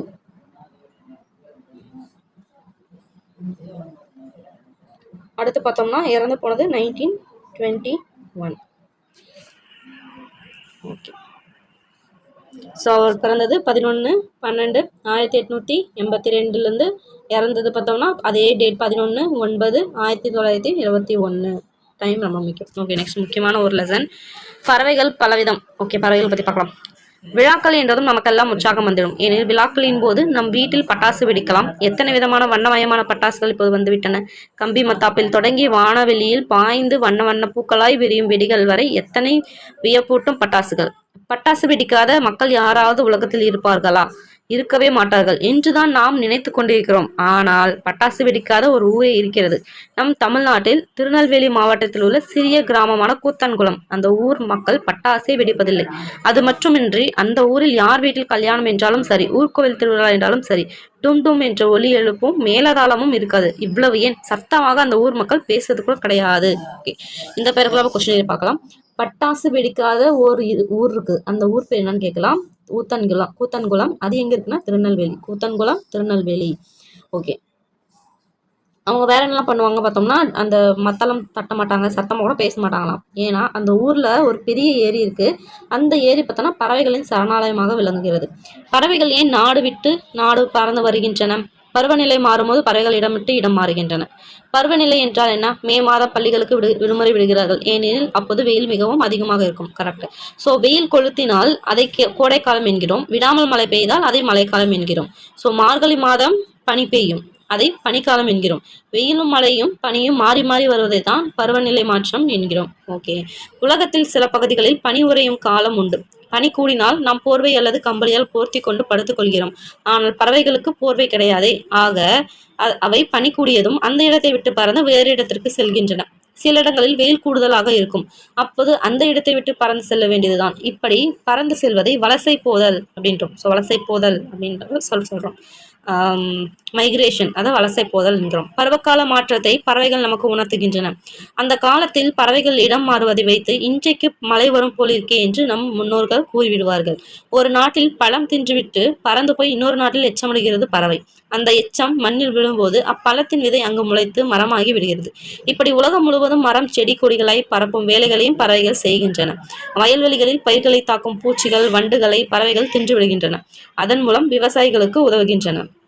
இப்படி பல உதவிகள் செய்யும் பறவையானது மனிதர்களுக்கு நல்ல நண்பன் அல்லவா? அப்படிப்பட்ட நண்பனை பற்றி தெரிந்து கொள்வோம். நமக்கு தெரிந்த பறவைகள் என்ன? எத்தனை? காகம், குருவி, கொக்கு, மயில் போல சில பெயர்களை நமக்கு தெரிகின்றன. ஆனால் நம் நாட்டில் மட்டும் ஏறத்தாழ 2400 வகை பறவைகள் வாழ்கின்றன. எவ்வளவு? 2400 வகை பறவைகள் வாழ்கின்றன. பறவைகள் 5 வகையாக பிரிக்கலாம். என்னன்னா, ஃபர்ஸ்ட் தேனை மட்டும் குடிச்சு வாழ்றோம் பறவை. நெக்ஸ்ட் பழத்தை உண்டு வாழும் பறவைகள், பூச்சியை தின்று வாழும் பறவைகள், வேட்டையாடி உண்ணும் பறவைகள், இறந்த உடல்களை உண்டு வாழும் பறவைகள். ஸோ 5 வகை என்னென்னது? ஃபர்ஸ்ட் தேன், அடுத்து பழம், தேன் மாதிரி நிற்கிற பழம், நெக்ஸ்ட் பூச்சி, அடுத்து வேட்டையாடும், நெக்ஸ்ட் இறந்த உடல்களை மட்டும் சாப்பிட்டு வாழ்றது. பறவைகள் சில அழகாக கூடு கட்டி வாழ்பவை. நம் ஊர்களில் தூக்கணாங்குருவின் கூடுகளை பார்க்கலாம். அடடா, எத்தனை அழகுடன் பாதுகாப்பும் தூக்கணாங்குருவி கூடு கட்டியது. ஓகே. இப்படிப்பட்ட நம் பறவை நண்பர்களை பற்றி இன்னும் நிறைய தெரிந்து கொள்ள வேண்டும். தெரிந்து கொண்டால் மட்டும் போதுமா? அவை நிம்மதியாக வாழ உதவி செய்ய வேண்டும். பறவைகளுக்கு நாம் எப்படியெல்லாம் உதவலாம்? கூத்தன்குளம் கிராமத்து மக்கள் பட்டாசு வெடிக்காமல் மேலம் அடிக்காமல் இருப்பது பறவைகள் பயந்து விடாமல் இருக்கவே. அதுபோல பல உதவிகளை அவற்றுக்கு நாமும் செய்யலாம். கூத்தன்குளம் மட்டுமில்லாமல் எங்கெல்லாம் பறவைகள் சரணாலயம் இருக்கிறதோ அங்கெல்லாம் நம்ம பட்டாசு வெடிக்கக்கூடாது. ஓகே. உங்கள் ஊருக்கு பக்கத்தில் உள்ள சரணாலயத்திற்கு ஒரு முறையாக சென்று வர வேண்டும். வெளிநாடுகளிலிருந்து வந்துள்ள பறவைகளை கண்டு மகிழலாம். நாள்தோறும் விடிய காலையில் மாலையிலும் பறவைகள் எழுப்புலை கூந்து கேட்போம். அவங்களை பாதுகாப்பதே அவற்றை நாம் செய்யும் பெருதியாக இருக்கும். ஓகே. ஓகே, இவ்வளோதான். அதுக்கு மேலே வளவலான்னு போய் கொடுத்துருக்காங்க. ஸோ முக்கியமான பாக்ஸ் கொஷின். ஸோ இதில் இந்த பேராகிராஃப்லாம் நம்ம தெரிஞ்சது என்னன்னு பார்த்தோம்னா, பட்டாசு வெடிக்காத ஊர் திருநெல்வேலி கூத்தன்குளம். அதுக்கடுத்து வேறு என்ன பார்த்தோம், வலசை போதல் பற்றி பார்த்தோம். பருவநிலை மாற்றம் அப்படின்னா பார்த்தோம். எத்தனை வகையான பறவை இருக்குது, 2400. ஸோ அதில் எத்தனை வகையான பறவையாக பிரிக்கலாம்னா 5 வகையாக பிரிக்கலாம் அப்படின்னு இருக்காங்க. ஸோ ஃபர்ஸ்ட் பாக்ஸ் பார்க்கலாம். உலகம் முழுவதும் இருந்து பல நாட்டு பறவைகள் வந்து தங்கி இருக்கும் இடத்துக்கு பேர் தான் பறவைகள் சரணாலயம். ஸோ இது நம்மளுக்கு தெரியும். அடுத்து பூனாரை. பூனாரை நிலத்திலும் அதிக உப்புத்தன்மை உள்ள நீரில் வாழும் கடும் வெப்பத்தை எதிர்கொள்ளும் தன்மையுடையது. ஸோ கொஸ்டின் எப்படி கேட்கலாம்னா, நிலத்துல அதிக உப்புத்தன்மை உள்ள நீரில் வாழும் பறவை எது, கடும் வெப்பத்தை எதிர்கொள்ளும் தன்மை கொண்ட பறவை எது அப்படின்னு பார்த்தோம்னா பூனாரை. அடுத்த கொஸ்டின் அடுத்து பார்க்கலாம். சமவெளி மரங்களில் வாழும் சில பறவைகள். இது வந்து எப்படி கேட்டிருக்காங்க அப்படின்னு பார்த்தோம்னா, இதுல சமவெளியில் வாழும் பறவைகள் அப்படின்னு சொல்லிட்டு ஃபார் எக்ஸாம்பிள் மஞ்சள் சிட்டு, செங்காகம், சுடலை குயில் சொல்லிட்டு உடனே நீர் பறவை ஒரு கொக்கு போட்டுவிட்டு இதுல ஆட் ஒன் அவுட் எது அப்படின்னு சொல்லி கேட்பாங்க. ஓகேங்களா? அதாவது சமவெளி மரங்களில் வாழும் பறவைகளில் இல்லாதது எது அப்படின்னு கேட்டு விட்டுருவாங்க. ஸோ இது தெரிஞ்சுக்கிறது ரொம்பவே முக்கியம். ஸோ சமவெளி மரங்களில் வாழ்றதை பார்த்தோம்னா மஞ்சள் சிட்டு, செங்காகம், சுடலை குயில், பனங்காடை, தூக்கணாங்குருவி. ஓகேங்களா? ஸோ இதில் மொத்தம் மஞ்சள் இருக்குது. ஸோ கலராக இருக்குதா, மஞ்சள், செங்காகம்னா சிகப்பு அப்படின்னு செம்மை கூட்டுறக்காகம், சுடலை குயில், ஸோ குருவி, காக்கா, குயில், அடுத்து காடை, அடுத்து பார்த்தா தூக்கணாங்குருவி. இது நமக்கு நல்லாவே தெரியலையா? ஸோ நெக்ஸ்ட் நீர்நிலையில் வாழும் பறவை என்ன, கொக்கு, நமக்கு நல்லாவே தெரியும். தாழை கோழி, அடுத்து பவளக்காளி, ஆற்று உள்ளான், ஆறு அதுலேயே வந்துருச்சு. நெக்ஸ்ட் முக்குளிப்பான். முக்குளிப்பான் எங்கே குளிப்பாங்க, நீரில் தான் அப்படின்னு வச்சுக்கலாம். நாரை கொக்கு, இது நம்மளுக்கு நல்லா தெரியும். அரிவாள் மூக்கன். ஓகே, நெக்ஸ்ட் கரண்டி வாயன், தண்ணி தான் போய் கரண்டி வாயை வச்சு அள்ளி அள்ளி குடிக்கணும். ஊசிவால் வாத்து, வாத்துனாலே தண்ணி, இதை வச்சு ஞாபகம் வச்சுக்கலாம். ஸோ இது கொக்கு, நாரை, தாழை கோழி, பவளக்காளி, ஆற்று உள்ளான், முக்குளிப்பான், நாரை, அரிவாள் மூக்கன், கரண்டிவாயன், ஊசிவால் வாத்து. ஓகே, நெக்ஸ்ட் மலைகளில் வாழும் சில பறவைகள் பார்க்கலாம். ஸோ அது இப்போ நம்ம 2 படிச்சதுலாம் இது எல்லாமே மலைகளில் வாழுன்றது ஞாபகம் வச்சுக்கலாம். ஸோ ஓகே, இருந்தாலும் பார்க்கலாம். இருவாச்சி. இருவாச்சி. நெக்ஸ்ட் செந்தலை குருவி, மின் சிட்டு. சிட்டு, இங்கே சிட்டுக்குருவி பார்த்தோம்னா, சரி மஞ்சள் சிட்டு பார்த்தோம்னா சமவெளி மரம், அதே மாதிரி தூக்கணாங்குருவி. இங்கே பார்த்தோம்னா மின்சிட்டு. நெக்ஸ்ட் கருஞ்சின்னான், நீலகிரி நெட்டைக்காளி, பொன்முதுகு, மரங்கொத்தி.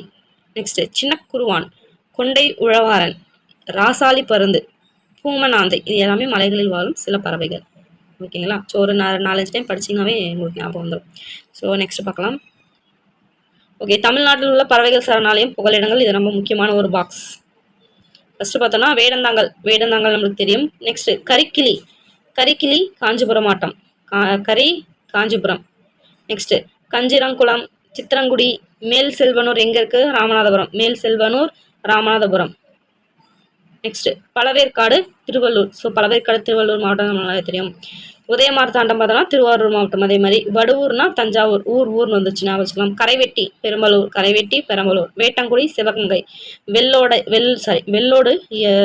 ஈரோடு, ஓடு வெள்ளோடு ஈரோடு. கூத்தன்குளம் திருநெல்வேலி இப்போ தான் பார்த்தோம். கோடியக்கரை நாகப்பட்டினம். ஸோ கோடியக்கரை நாகப்பட்டினம் நல்லா தெரியும். ஸோ என்னென்ன இருக்குது, வேடந்தாங்கல், கரிக்கிளி காஞ்சிபுரம், நெக்ஸ்ட் கஞ்சிரங்குளம், சித்தாங்குடி, மேல் செல்வனூர் ராமநாதபுரம் மாவட்டம், பழவேற்காடு பார்த்தோம்னா திருவள்ளூர். ஸோ பழவேற்காடு திருவள்ளூர். உதயமார்த்தாண்டமும் அதே மாதிரி திருவாரூர். பழவேற்காடு திருவள்ளூர், உதயமார்த்தாண்டம் திருவாரூர், கன்ஃபியூஸ் பண்ணிக்கூடாது. வடூர் தஞ்சாவூர். நெக்ஸ்ட் கரைவெட்டி பெரம்பலூர், வேட்டங்குடி சிவகங்கை, வெள்ளோடு ஈரோடு, கூத்தன்குளம் திருநெல்வேலி, கோடியக்கரை நாகப்பட்டினம் மாவட்டம். ஓகே, அடுத்து வந்து ஒரு துணைப்பாடம் பாம்புகள் பற்றி. பள்ளியிலிருந்து வீட்டுக்கு வந்தால் அமுதா, புத்தக பையை மேசையின் மீது வைத்தால் வீட்டில் சிறியன் எது எழுதி கொண்டிருந்தான். அவன் அண்ணா உனக்கு ஏதாவது உதவி செய்வான்னு கேட்டேன். எழுதுனது என்ன என்பது போல் நிமிந்து பார்த்தான் சிறியன். பள்ளியில் சென்னை கிண்டில் இருக்கா பாம்பு பண்ணைக்கு. ஸோ எங்கே இருக்குன்னு கேட்கலாம். பாம்பு பண்ணை எங்கே இருக்குது, சென்னையில் கிண்டி. சென்னை கிண்டியில் தான் பாம்பு பண்ணை இருக்கிறது. ஓகே, நெக்ஸ்ட் பாம்பு என்றால் படையம் நடுங்கும் அப்படின்னு சொல்வார்கள். அதுதான் தெரியுமே, வேறு ஏதாவது. பாம்பு பற்றி தானே.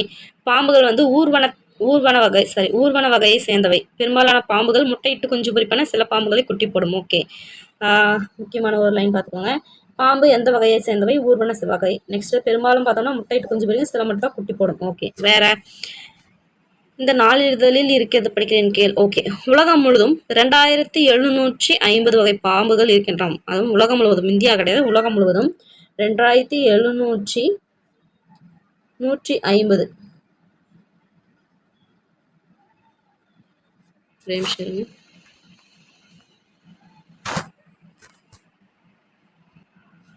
2750 வகையான பாம்பு இருக்குது அப்படின்னு சொல்கிறாங்க. ஸோ 2750 ஞாபகம் வச்சுக்கணும். 2750 வகையான பாம்புகள் உலகளவில். நம்ம இதில் பார்த்தோம், நாட்டில் மட்டும் பார்த்தோம்னா 2400. ஸோ அது பறவைகள் இருக்குன்னு நம்ம மேலே பார்த்தோம். ஓகே, 2750 இருக்குது. ஸோ இந்தியாவில் மட்டும் எவ்வளோ இருக்குது அப்படின்னு பார்த்தோம்னா 244 வகை பாம்புகள் இருக்கின்றனவாம். 244. ஸோ ஓகே, அது நெக்ஸ்ட். மேலும் பாம்பு வகையில் பார்த்தோம்னா 52 வகை பாம்புக்கு தான் வந்து நச்சுத்தன்மை இருக்காம். ஓகேங்களா, 52. ஸோ மொத்தம் 244. அதில் பார்த்தோன்னா 52க்கு மட்டும்தான் விஷம் இருக்குது. என்ன அண்ணனுக்கும் தன் தேர்வாக கொண்டிருக்கல். ஓகே, பாம்புகளை பற்றி பேசுவோம். அப்படியா? முதலில் பாம்பு பற்றி நான் ஒரு கேள்வி கேட்கிறேன். பாம்பு வந்து பால் குடிக்குமா குடிக்காதா? குடிக்காது. பாம்பு விழுங்குகின்ற எலி தவளைகள் உடம்பில் உள்ள நீர்ச்சத்தை அதற்கு போதும். ஓகே, யார் சொன்னது சரியா? ஆசிரியர் தான். சரிதான். அப்புறம் நல்ல பாம்பு தலையில் மாணிக்க கற்கள் வைத்திருக்கிறது என்று சொல்வதெல்லாம் வெறும் கட்டுங்கதை. ஓகேங்களா, பாம்பு தன்னுடைய எச்சிலில் நஞ்சு வைத்திருப்பது எதற்கு தெரியுமா? இது கூட தெரியாதா? அடிக்க வருவர்களை கடிக்கதான். அப்படி இல்லை, பாம்பு தான் பிடிக்கும் இரையை கொல்லவும் செரிமானத்திற்காகவும் தான் தன்னுடைய எச்சிலில் நஞ்சு வைத்திருக்கிறது. ஓகே, கேட்கவே வியப்பாக இருக்கிறது. பாம்பு காது இருக்கிறதா? பாம்புக்கு காது அவ்வளவா வளர்ச்சி அடையல. காற்றில் வரும் மோசையை பாம்பினால் கேட்க இயலாது. தரையில் ஏற்படும் அதிர்வுகளை உணர்ந்து அதன் மூலம் பாம்பு முன்னெச்சரிக்கையாக இருக்கிறது. அப்புறம் எப்படி பாம்பாட்டியின் மகுடி யோசை கேட்டு பாம்பாடுகிறதுனா, பாம்பு மகுடி இசைக்கு ஆடவில்லை, மகுடி வாசிக்கிறவரை கண்ணால் பார்க்கிறது, மகுடி அசைவதை போல பாம்பும் அதை பார்த்து அசைக்கிறது. அவ்வளவுதான். பாம்பு விவசாயிகள் நண்பன் என்று ஒரு புத்தகத்தில் படித்தேன். பாம்பு எப்படி நண்பனாக முடியும்? பாம்புகளால் விவசாயிகளுக்கு பெரிய நண்பர்களுக்கு எதுனா வயலில் இருக்க அந்த எலிலாம் நாசம் பண்ணதுலேயே அதை வந்து பிடிச்சி சாப்பிட்ருமா. அதனால நெக்ஸ்ட் பார்த்தோன்னா, அவங்களோட மாமாவோட பையன் செல்வத்தை வந்து பாம்பு கடிச்சிருச்சு. மருத்துவமனைக்கு அழைத்து செல்கிறார்களாம். அப்பாவும் சென்று பார்த்து விட்டேன்னு சொன்னான். அப்பொழுதுதான் அண்ணன் நச்சு பாம்பு குறைவாக இருக்கிறதாக சொன்னான். அதற்குள் ஒரு பாம்பு கடிச்ச ஏரியா. அப்படி இல்லை, பாம்பு யாரையும் திருப்பி கிடைப்பதில்லை. மனிதர்களால் தனக்கு ஏதாவது இடையூறு வந்தால் மட்டும்தான் கடிக்கும். பாம்பு நெஞ்சினால் இறந்தவர்களை விட பயத்தில் அதிர்ச்சியாலும் பெரும்பாலும் இறந்து விடுகிறார்கள். ஸோ பாம்பு கடிப்பட முதல் விதியாக என்ன செய்யணும் அப்படின்னு சொல்லிட்டு சொல்றாங்க. ஃபர்ஸ்ட் இது ஸ்டேட்மெண்ட் கொஸ்டின் கூட கேட்கலாம். பாம்பு கடித்தவுடன் கடிப்பட்ட இடத்தை அசையாமல் பார்த்து கொள்ள வேண்டும். First point. நெக்ஸ்ட், கடிப்பட்ட இடத்திற்கு மேல் உடனடியாக கட்டு போட்டு பக்கத்தில் உள்ள மருத்துவமனைக்கு விரைந்து அழைத்து செல்ல வேண்டும். நச்சு முறிவு மருந்து கொடுக்க வேண்டும். இதுவே சரியான முதலுதவி. ஓகே, இது எல்லாரும் தெரிந்து கொள்ள வேண்டியது இன்றியமையாது. முதலில் பாம்பை கண்டாலே அடித்துக் கொள்ள வேண்டும் என்று நினைக்கவே கூடாது. பாம்பினால் எந்த தொல்லையும் நமக்கு கிடையாது. அதுவும் ஒரு உயிர்தான் என்பதை புரிந்து கொள்ள வேண்டும். அம்மா மிகவும் களைப்படைந்து விட்டார்கள். நான் தோட்டத்துக்கு போகிறேன். அடுத்த வாரம் சுற்றுலாக்கு சென்றோம். பாம்பை பற்றி இன்னும் தெரிந்து கொள்வாய். ஓகே, பாம்பு அடிக்கடி நாக்கை நீட்டுவது எதற்கு அப்படின்னு கேட்குறாங்க. அம்மா தெரியாது அப்படின்னு சொல்லிட்டு தலையாட்டி வீட்டுக்குள்ள போறாங்க. சிலையன் இருக்கை விட்டு எழுந்தான். கையை வளைத்து புஸ் புஸ் என்று பாம்பு போல் ஒளி எழுப்பிக் கொண்டே தோட்டத்து பக்கம் ஓடினான். ஓகே, ஒரு கதையா வந்து ஒரு சில இன்ஃபர்மேஷன்லாம் வந்து சொல்லியிருக்காங்க. நம்ம பாக்ஸில் வந்து நிறைய இன்ஃபர்மேஷன் கொடுத்துருக்காங்க, அதை பற்றி படிக்கலாம். ஸோ பாம்பினம் உலகில் மனித இனம் தோன்றுவதற்கு 10 கோடி ஆண்டுகளுக்கு முன்பே தோன்றியது. எத்தனை கோடி? 10 கோடி ஆண்டுகளுக்கு முன்பே தோன்றியது. இந்தியாவில் உள்ள ராஜநாகம் தான் உலகிலே மிக நீளமான நஞ்சுள்ள பாம்பு. ஓகே, எத்தனை அடி? 15 அடி நீளமுடையது. கூடுகட்டி வாழும் ஒரே வகை பாம்பு இதுதான். ஸோ கூடுகட்டி வாழும் ஒரே வகை பாம்பு இது. ராஜநாகம் எத்தனை அடி? 15 அடி. ராஜநாகம் மற்ற பாம்புகளையே கூட உணவாக்கி கொள்ளும். ஓகே, பாம்புகளின் பற்கள் உள்நோக்கி வளைந்திருக்கும். இரையை பிடித்தால் தப்ப விடாது. பாம்புகள் இரையை மென்று தின்பதில்லை, அப்படியே விழுங்கி விடுகிறது. ஓகே, இது நமக்கு நல்லாவே தெரியும். அடுத்து, ஒரு பாம்பை கொன்றால் அதன் இணை பாம்பு பழிவாங்கும் என்று சொல்வதொன்று. அது உண்மையன்று. கொல்லப்பட்ட பாம்பின் உடம்பில் இருந்து வெளியேறும் ஒரு வகை வாசனை திரவியம் மற்ற பாம்புகளையும் அந்த இடம் நோக்கி வரவழைக்கிறது. பழிவாங்க பாம்புகள் வருவதில்லை, தெரிஞ்சுக்கோங்க. பாம்பு தன் நாக்கை அடிக்கடி வெளியே நீட்டும். எதுக்கு? சுற்றுப்புறத்தின் வாசனையை அறிந்து கொள்ளத்தான் பாம்பு அவ்வாறு செய்கிறது. ஓகே, நல்ல பாம்பின் நஞ்சு. ஓகே, இது இம்பார்ட்டண்டான பாயிண்ட் பாருங்க. நல்ல பாம்போட நஞ்சு என்னன்னு சொல்லுவாங்கன்னா கோப்ராசின் அப்படின்வாங்க. அது வந்து வலி நீக்கி மருந்து தயாரிக்கவும் பயன்படுது. எது? நல்ல பாம்போட நஞ்சு. எந்த பாம்பு? நல்ல பாம்போட நஞ்சு, கோப்ராசின். ஓகே, இந்திய அரசு வனவிலங்கு பாதுகாப்பு சட்டம். ஓகே, ஒரு பாயிண்ட் அடிச்சாங்க பார்த்தியா? இந்திய அரசு வனவிலங்கு பாதுகாப்பு சட்டம் எப்போ? 1972. அதன்படி தோலுக்காக பாம்புகளை கொல்லப்படுவதை தடுக்க சட்டம் நிறைவேற்றியுள்ளது. இது இந்திய அரசு வனவிலங்கு பாதுகாப்பு சட்டம் 1972 படி. அவ்வளோதான். இதில் முக்கியமான கொஸ்டின் வந்து அவ்வளோதான், முடிஞ்சாச்சு. நெக்ஸ்ட் வந்து இலக்கணம் பார்க்கலாம்.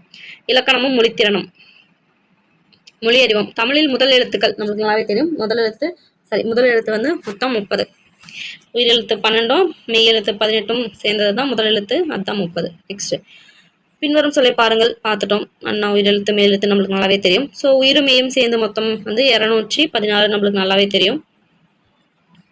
நெக்ஸ்ட் பார்த்தோம்னா, ஆனால் எல்லா எழுத்துக்களும் பேச்சு எழுத்துன்னு பயன்படுவதில்லை. எடுத்துக்காட்டாக கி, சி, பி, டி, தி, மீ இந்த போன்ற உயிர்மை எழுத்துக்கள் அன்றாடம் பேச்சில் எழுத்துக்களும் பயன்படுகின்றன. இதே கி ஞி அப்படின்றது பயன்படுறதில்ல. ஓகே. அதே மாதிரி ஞவ் ஞவ் நவ் போன்ற எழுத்துக்கள் இப்போதாவது வாசித்திருக்கிறீர்களா? அடிப்படையான தமிழ் எழுத்துக்கள் 30 மட்டுமே. ஓகே. Next question area. அடிப்படையான தமிழ் எழுத்துக்கள் வந்து பார்த்தோம்னா 30 தான். ஸோ அந்த முதல் எழுத்துக்கள் இருக்குல்ல அதுதான். எப்படி கேட்கலாம்? அடிப்படையான தமிழ் எழுத்துக்கள் 30 மட்டுமே அப்படின்னாலும் அது எத்தனை அப்படின்னு கேட்கலாம். இல்லை என்ன அப்படின்னு சொல்லிட்டு கேட்கலாம். சரி ஓகே. ஓகே. குறில் நெறில் உண்டாவது எப்படி? இது இங்க சைடில் கொடுத்துருக்காங்க பாருங்க. உயிரெழுத்து 12, 18 + 214 உயிர்மை, ஆயுத எழுத்து எல்லாம் சேர்ந்தா மொத்தம் 247 வந்து தமிழ் எழுத்துக்கள் இருக்கு. ஓகே. குறில் நெறில் உண்டாவது எப்படி? நம்மளுக்கு நல்லாவே தெரியும். அ இ உ ஏ அ ஓ பார்த்தோன்னா 5 குறில், மீதி இருக்கிறது 7 வந்து நெடில் அப்படின்னு சொல்லிட்டு நம்மளுக்கு நல்லாவே தெரியும். ஓகே. அவ்வளோதான் முடிஞ்சு. நெக்ஸ்ட் சேரும்போது நடக்குமா? மனம் உண்டு இம்மு கூட்டல் ஓ மூ வரும். ஸோ மனம் உண்டு முண்டு அப்படின்னு சிலர் அழுவார்னா சிலர் அழுவார் அப்படின்னு சொல்லிட்டு வரும். புகழ் இழந்தேன் இல்லு கூட்டல் இ வருமா? அப்படி பிரித்தெழுது இரும்பாணிகள். நெக்ஸ்ட் கொல்லருளை வேறு கூட்டல் இல்லை கொல்லர் கூட்டல் உலை.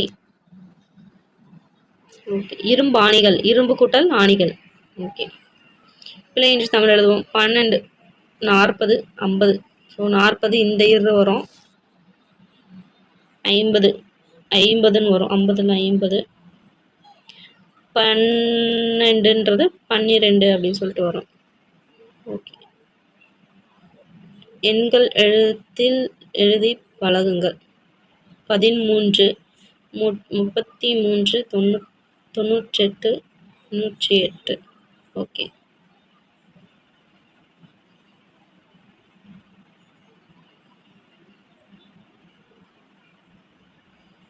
ஓகே. இது பாருங்க. வன்மை வன்மை அப்படின்னா கொடைத்தன்மைன்னு தெரியும். ஸோ வன்மைனா கொடுமை. 2 சொல்லி என்ன கொடுமை. ஓகே. நெக்ஸ்ட் முக்கியமானது பாருங்க. தன் எழுத்துக்களுடன் மட்டும் சேரும் எழுத்துக்கள் உடனிலை மெய்மயக்கம்.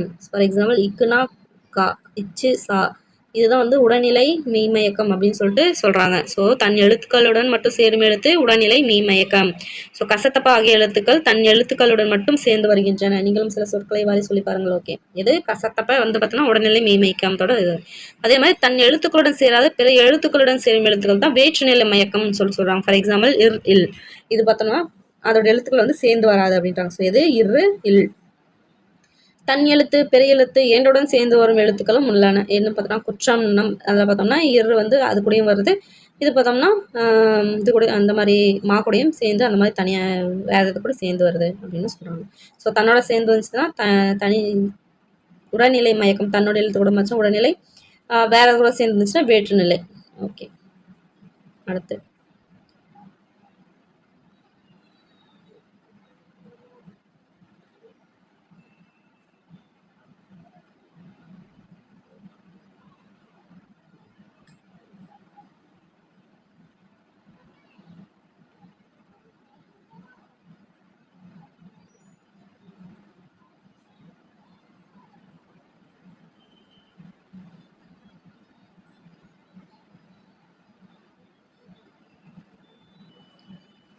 மனிதர்கள் யானையை வேட்டையாட காரணம் அதோட தந்தம். அதோட தந்தத்துக்காக தான் வேட்டையாடுறாங்க. உலகம் வெப்பமடைய காரணம் வாகன புகை. ஆறுகள் மாசடைய காரணம் தொழிற்சாலை கழிவு. மழை குறைய காரணம் காடுகள் அழிப்பு. ஓகே. விடைகள் கொடுத்துருக்காங்க பாருங்க. இதெல்லாம் தான் நிறைய கன்ஃபியூஸ் ஆகும் தமிழ் எழுதும்போது. இது கொஸ்டின் கூட கேட்டுருக்காங்கன்னு நினைக்கிறேன். பார்த்த மாதிரி ஒரு ஞாபகம். ஸோ 12 எப்படி எழுதுறாங்க? 2 சுழினா பண்ணி 2 2 கிடையாது 2 பண்ணி 2 பண்ணி 2. அடுத்து 40 இந்த வரும் 50 நம்ம பார்த்தோம். 13 எப்படி எழுதுறாங்க? 13. ஓகே. 33 இல்லை 33 98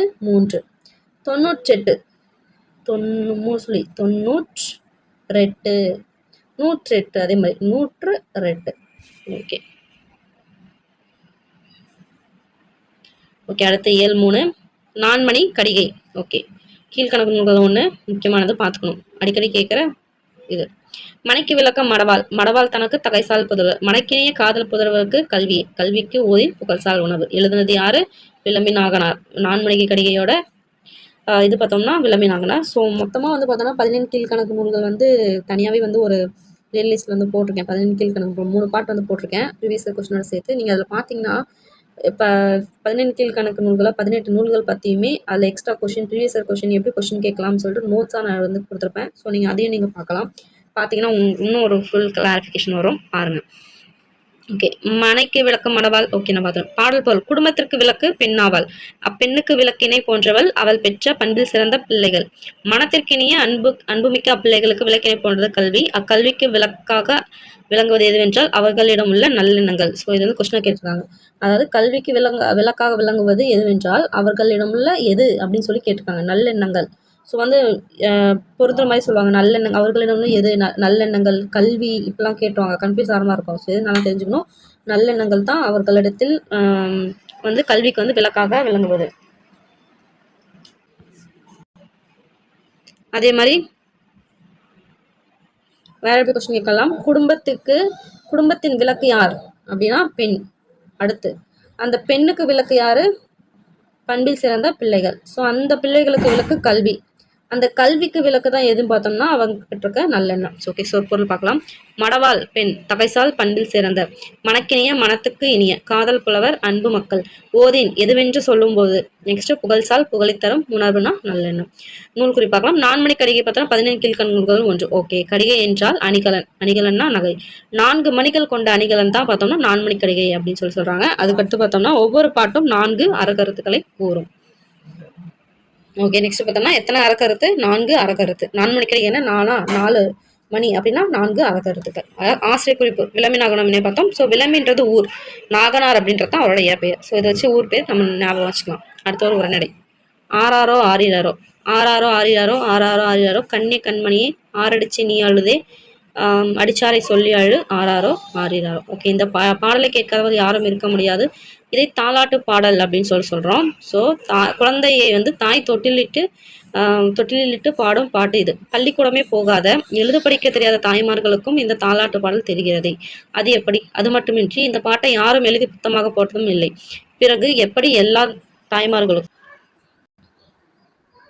ஸோ இந்த மாதிரி இந்த பாட்டை யாரும் எழுதுறதில்ல. ஸோ இதை பார்த்தோம்னா ஒரு பாடிக்கொண்டிருக்கும் போது கேட்டுக்கொண்டிருக்கும் இன்னொரு அப்படியே மனதில் வாங்கி தானும் பாடி பாடி பழகி விடுவார். இப்படி வந்து தாளில் எழுதாத பாடல் தான் நாட்டுப்புற பாடல் சொல்கிறோம். ஸோ நாட்டுப்புற பாடல்னா என்னதுன்னா தாளில் எழுதாமல் அதாவது மற்றவங்க சொல்கிறத கேட்டிருக்கிறத இன்னொருத்தவங்க வந்து அப்படியே மனசில் வாங்கி பாடுறது தான் நாட்டுப்புற பாடல் அப்படின்றாங்க. ஸோ எழுத்து வழியாக வராமல் பாடி பாடி பாடி வாய் வழியாக பரவர் தான் வந்து பார்த்தோம்னா அந்த நாட்டுப்புற பாடல் அப்படின்னு சொல்கிறாங்க. இதே மாதிரி எழுதப்படாத எல்லாருக்கும் தெரிந்த கதைகளும் உண்டு. இதையெல்லாம் பார்த்தோம்னா வாய்மொழி இலக்கியம் அப்படின்னு சொல்லுவாங்க. இந்த நாட்டுப்புற பாடல், தாலாட்டு, ஒப்பாரி இது எல்லாமே வாய்மொழி இலக்கியத்தில் சேரும். முன்னர் இப்பாடல்களை கிராமிய பாடல்கள் அப்படின்னு சொல்லிட்டு வந்தாங்க. ஸோ முன்னாடி நாட்டுப்புற பாடல்களை என்னன்னு சொல்லியிருக்காங்க? கிராமிய பாடல்கள். ஸோ கேட்கலாம், நாட்டுப்புற பாடல்களை முன்னாடி எப்படி சொல்லியிருக்காங்க அப்படின்னு சொல்லி கேட்கலாம். கிராமிய பாடல்கள். ஆனால் வாய் வழியாக பரவும் பாடல்கள் கிராமத்தில் மட்டும்தான் இருக்கா? நகரத்தில் தாய்மார்கள் பாடுவது இல்லையா? சென்னை போன்ற பெருநகர் மக்கள் பாடும் கானா பாடல் கூட வந்து நாட்டுப்புற பாடல் தான் சொல்கிறாங்க. ஸோ கானா பாடல் என்னது? நாட்டுப்புற பாடல். கடலுக்கு சென்று மீன் பிடிக்கும் மீனவர்கள் பாடும் பாடலும் நாட்டுப்புற பாடல் தான் சொல்கிறாங்க. ஸோ நெக்ஸ்ட் ஒரு எக்ஸாம்பிள் சொல்கிறாங்க. கொழுக்கட்டை ஏன் வேகலை, அடுப்பு எரியலை நான் வேகலை, அடுப்பே ஏன் எரியலை, மழை பெய்யுது நான் எரியலை, மழையை ஏன் பெய்த, புல்லு வளர நான் பெய்தேன். இந்த மாதிரி ஒரு இது சொல்கிறாங்க. இது சொல்லிட்டு என்று குழந்தைகள் மகிழ்ச்சியுடன் ஆரவாரித்து பாடும் விளையாட்டு பாடலும் நாட்டுப்புற பாடல் தான் சொல்கிறாங்க. இந்த பாடல்கள் யார் எழுதினாங்க அப்படின்னு சொல்லிட்டு சொல்ல முடியாது. ஏன்னா இப்பாடல் வந்து யாரும் எழுதலை.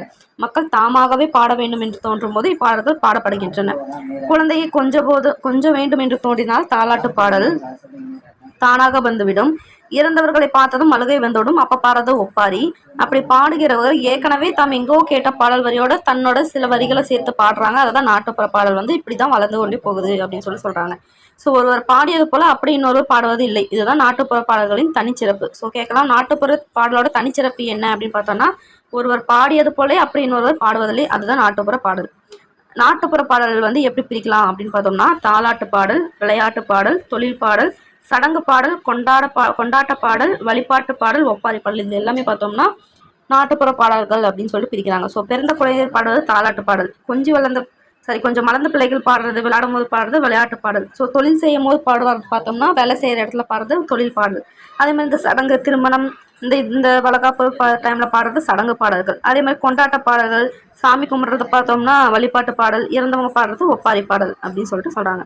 இப்படி தமிழர் வாழ்வின் ஒவ்வொரு நிலைக்கும் பாடல் உண்டு. எடுத்துக்காட்டுகளாக சில பாடல்கள்லாம் போட்டிருக்காங்க, பார்த்துக்கோங்க. கொழும்புல கூடாரம் உங்க மாமா கொத்தமல்லி வியாபாரம், ஆறாரா இது தாலாட்டு பாடல், அவங்களோட அண்ணன் தம்பிங்களோட பெருமையை பற்றி பாடுறது. நெக்ஸ்ட் சாஞ்சாடம்மா சாஞ்சாடு, குழந்தைகள் இருக்கும்போது சாய்ந்தாட சொல்லி விளையாட்டு பாடல்.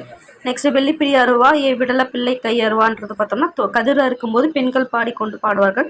துணிவெளுக்கும் தொழில் செய்வரங்க பார்த்தோம்னா சோசோ அழுக்கு துணியை சோசோ அடிச்சு துவச்சி, சோசோ இறுக்கி பிழிஞ்சி, சோசோ காயப்படும் அப்படின்னு சொல்லிட்டு பண்ணுறது பார்த்தோம்னா வேலையின் போது களைப்பு தெரியாமல் இருக்க பாடுவாங்க. இவ்வாறு தொழில் செய்வோருக்கு தனித்தனியே பாட்டும் உண்டு. அதே மாதிரி நாட்டு பாடல்ல விழிப்புணர்வு பாடல்களும் உள்ளன. ஸோ நாட்டு பாடல்ல விழிப்புணர்வு பாடல் என்னது? ஊரான் தோட்டத்துல ஒருத்தன் போட்டானாம் வெள்ளரிக்கா, காசுக்கு 2 விற்க சொல்லி காகிதம் போட்டானாம் வெள்ளக்காரன் அப்படின்ற பாடு பார்த்தோன்னா நம் நாட்டு விடுதலை போராட்ட காலத்தில் உருவான ஒரு நாட்டு பாடல். ஓகே, கொஷின் ஏரியா அப்படின்னு பார்க்கும்போது பார்த்தோம்னா ஃபார் எக்ஸாம்பிள் வந்து தாலாட்டு பாடல் எந்த வகையான பாடல் அப்படின்னு கேட்கலாம். அது ஒரு நாட்டுப்புற பாடல். தாலாட்டு பாடலும் நாட்டுப்புற பாடல். ஸோ வேற பார்த்தோம்னா ஃபர்ஸ்ட் வந்து நாட்டுப்புற பாடல் முன்னாடி எப்படி சொன்னாங்க அப்படின்னு கேட்கலாம். கிராமிய பாடல்னு சொன்னாங்க. பட் பார்த்தோம்னா கிராமத்தில் மட்டும் பாடுறதில்ல, சென்னை போன்ற பெருநகரத்துலையும் பாடுறாங்க அப்படின்னு சொல்றாங்க. அதுக்கடுத்து பார்த்தோம்னா எத்தனை வகையான நாட்டுப்புற பாடல்கள் இருக்கு அப்படின்னு பார்த்தோம்னா தாலாட்டு, விளையாட்டு, தொழில், சடங்கு, கொண்டாட்ட பாடல், வழிபாட்டு பாடல், ஒப்பாரி பாடல். அதே மாதிரி பார்த்தோம்னா நாட்டுப்புற பாடலுக்கான தனிச்சிறப்பு பார்த்தோம்னா ஒருத்தர் பாடுற மாதிரி இன்னொருத்தவங்க பாட மாட்டாங்க அப்படின்ட்டு ஒரு தனிச்சிறப்பு. நெக்ஸ்ட் பார்த்தோம்னா விழிப்புணர்வு பாடலும் பார்த்தோம்னா நாட்டுப்புற பாடலில் வந்து இருக்குது அப்படின்னு சொல்கிறாங்க. ஸோ தொழில் பாடல்கள், நம்ம தொழில் பாடல் ஒவ்வொன்றுக்கும் தனித்தனியாக இருக்குது அப்படின்ட்டாங்க. ஸோ இவ்வளோ தான் வந்து விஷயம். ஸோ நாட்டுப்புற பாடல்கள் தானே இது, அதுதான். அடுத்து பார்த்தோம்னா துணைப்பாடம், அதில் பார்த்தோம்னா வீரச்சிறுவன் சொல்லிட்டு ஒரு இது பார்க்கலாம்.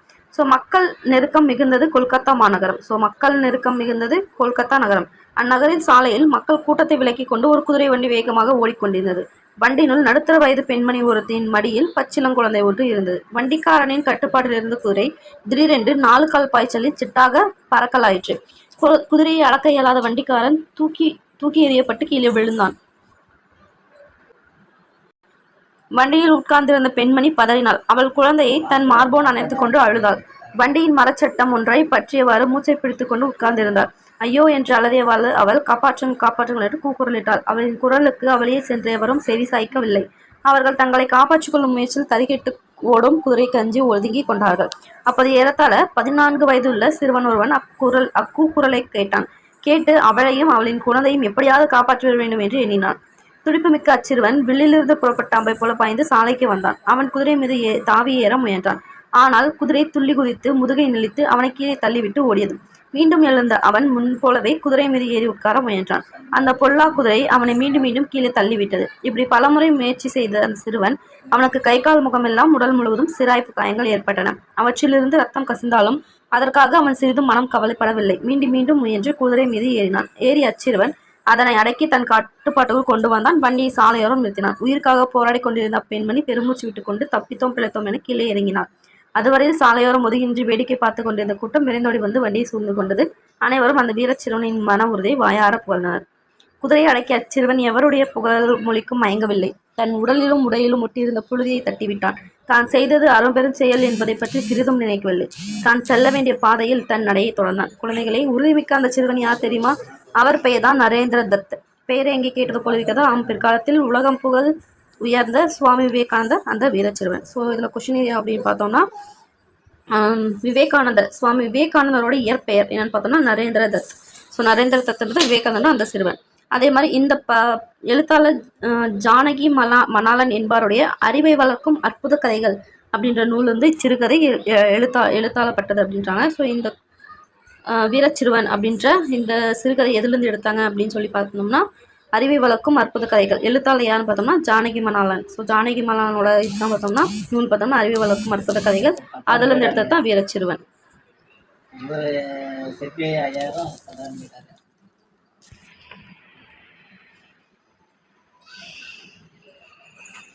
பின்வரும் பழமொழிகளை படிங்கள். இவற்றை சொலவடைகள் என மக்கள் சொல்வாங்க. ஸோ அந்த பழமொழி வந்து சொலவடைகள் அப்படின்னு வாங்கலாம் கேட்கலாம். சொலவடைகள் அப்படின்னா என்ன அப்படின்னா ஒரு பழமொழி. கோழியை கேட்டால் ஆணம் காய்ச்சுவாங்க. ஸோ ஆணம்னா குழம்பு. அளக்கிற நாழிக்கு அகவிலை தெரியுமா? நாழி அப்படின்னா தானியங்களை அளக்கும் படி, அகவிலைன்னா தானிய விலை.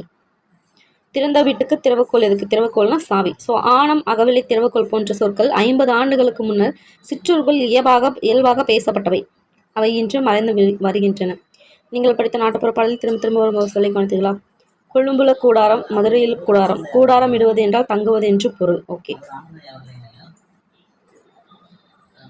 எல்லாரும் பேசும்போது அவனை பார்த்தேன், பாலை குடித்தேன் என்று சரியாக பேசுகிறார்கள். ஆனால் எழுதும்போது அவனை பார்த்தேன், பாலை குடித்தேன் என்று தவறாக எழுதுகின்றனர். இதனை ஒற்றுப்பிழை என்கிறோம். ஒற்று அப்படின்னா மெய்யெழுத்து. ஒற்றெழுத்தை சேர்த்து எழுதுங்க. பாடலை சொன்னேன்,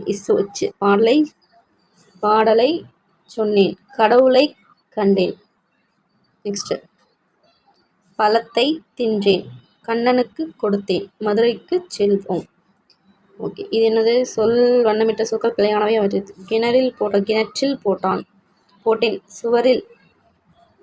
சுவற்றில் வராது, சுவரில். ரிவிசர் கொஸ்டின் இது. வயிறு பசிக்கிறது. அது ஸோ தமிழ் ரா ரா லா போன்ற எழுத்துக்கள் எழுதுவது போல் பெரும்பாலும் பிழையாக இருந்தது. அவற்றை சரியாக மொழிக்கப்படாதால் அது பிழை எழுதுகிறோம். லா லா லா மூன்றையும் வேறுபாடு இல்லாமல் ஒரே மாதிரி ஒழிக்கும். அதுதான் மயங்கொலி பிழை அப்படின்னு சொல்லுவோம். ஓகே, இதில் பார்த்தோம்னா மல்லிகை மனம் வீசியது, பூமியை வலம் வருவேன், புலி பதுங்கி பாயும், முகத்தில் புன்முறுவல் வேண்டும், நாய் வால் நிமிராது. ஓகே, நெக்ஸ்ட், தமிழ் சொற்கள் 4 வகைப்படும். நம்மளுக்கு நல்லாவே தெரியும். ஸோ தமிழ் சொற்கள் 4 வகைப்படும். பெயர்ச்சொல், வினைச்சொல், இடைச்சொல், உரிச்சொல். இவற்றில் முதன்மையானவை பெயர்ச்சொல்லும் வினைச்சொல்லும். ஸோ செல்வி வந்தால் என்ற தொடர் செல்வின்றது பெயர்ச்சொல், வந்தால்ன்றது வினைச்சொல். பெயரும் வினையும் சுட்டுக. ஓகே, மரம் ஆடியது, மரம் பெயர்ச்சொல், இது வினைச்சொல். ஆடியது, இருவர் பெயர், பாடினர் வினை. செய்தி அப்படின்னா பெயர், பரவும்னா வினை. குமரன் பெயர், வருகிறான் வினை.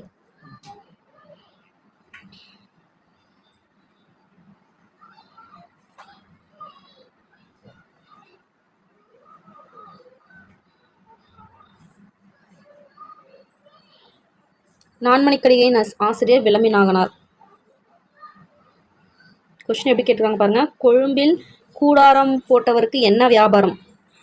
மல்லித்தலை விற்கிற வியாபாரம் தானே.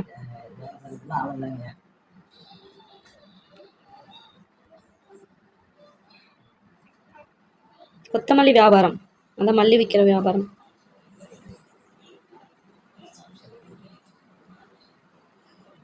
ஸோ அந்த இதையும் பார்த்துக்கணும். கிராமத்தில் பாடும் பாடல் மட்டும்தான் கிராமப்புற பாடலா? கிராமத்தில் பாடும் பாடல் மட்டும்தான் நாட்டுப்புற பாடலா? இல்லை. அந்த நகர்ப்புறத்தில் சென்னை மாதிரி இருக்கிறதுலையும் அது வந்து பார்த்தோம்னா நாட்டுப்புற பாடல் தான். நான்மணிக்கடிகை என்பதன் பொருள் என்னன்னா 4 மணிகளான இதுதான் பார்த்தோம்னா அணிகலன் தான் நான்மணிக்கடிகை. ஸோ அதாவது 4 அறக்கருத்துக்களை கூறுவது தான் நான்மணிக்கடிகைன்னு படித்தோம். ஸோ ஏன் எறும்பு குழந்தை கடித்தது? ஸோ அந்த பாடல்கள்லாம் ஒரு டைம் படிச்சே ஆகணும். எப்படி கொஸ்டின் கேட்குறாங்க. ஓகே, எறும்பே எறும்பே ஏன் கடிச்சே, என் புற்றிலே கால் வச்சா நான் சும்மா இருப்பேனா? ஓகே, நம்ம ஒரு டைம் இதை பார்த்துக்கலாம்.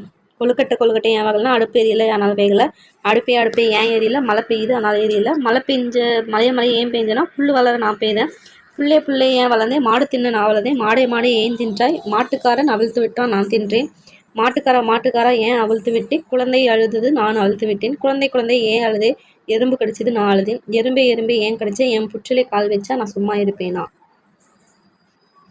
அடுத்து பார்த்தோம்னா கொழும்புல கூடாரம் உங்க மாமா கொத்தமல்லி வியாபாரம். கொத்தமல்லி வித்தெடுத்து உங்க மாமா என்ன வாங்கிட்டு வந்தான்னு கேட்கலாம். கொலுசு பண்ணி வாராராம். மதுரையிலே கூடாரம் உங்க மாமா மல்லிகைப்பூ வியாபாரம்.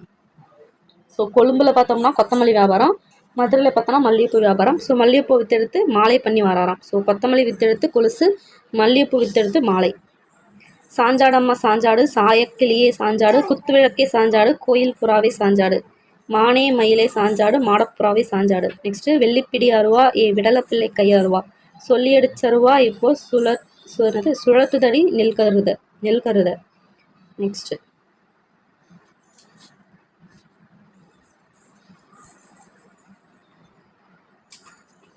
நரேந்திரநாத் குழந்தையை வாழடிக்கினார். நாட்டு பாடல்கள் எத்தனை வகையாக பிரிக்கலாம் சொல்லி கேட்டிருக்காங்க.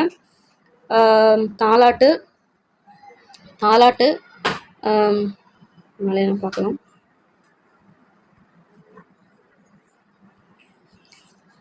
தாலாட்டு பாடல், விளையாட்டு பாடல்கள், தொழில் பாடல், சடங்கு பாடல், கொண்டாட்ட பாடல், வழிபாட்டு பாடல், ஒப்பாரி பாடல்னு 7 வகையாக பிரிக்கலாம். நாட்டுப்புற பாடல்கள் அதே மாதிரி விழிப்புணர்வு பாடல்கள் அப்படின்னு சொல்லிட்டு 8 வகையாகவும் பிரிக்கலாம். 4 மணிகளைப் போல் விளங்கும் கருத்துக்கள் யாவைதான் 4 மணி கடிகை.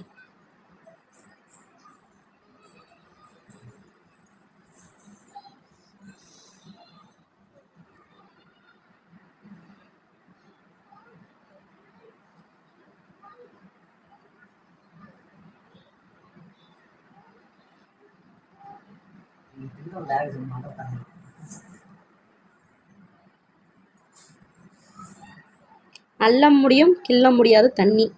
பச்சை வீடு சிவப்பு வாசல் என்னன்னா கிளி. உச்சி குடுமிக்காரன் கொல்லி வச்சா வெடிப்பான், அவன் யார்? பட்டாசு.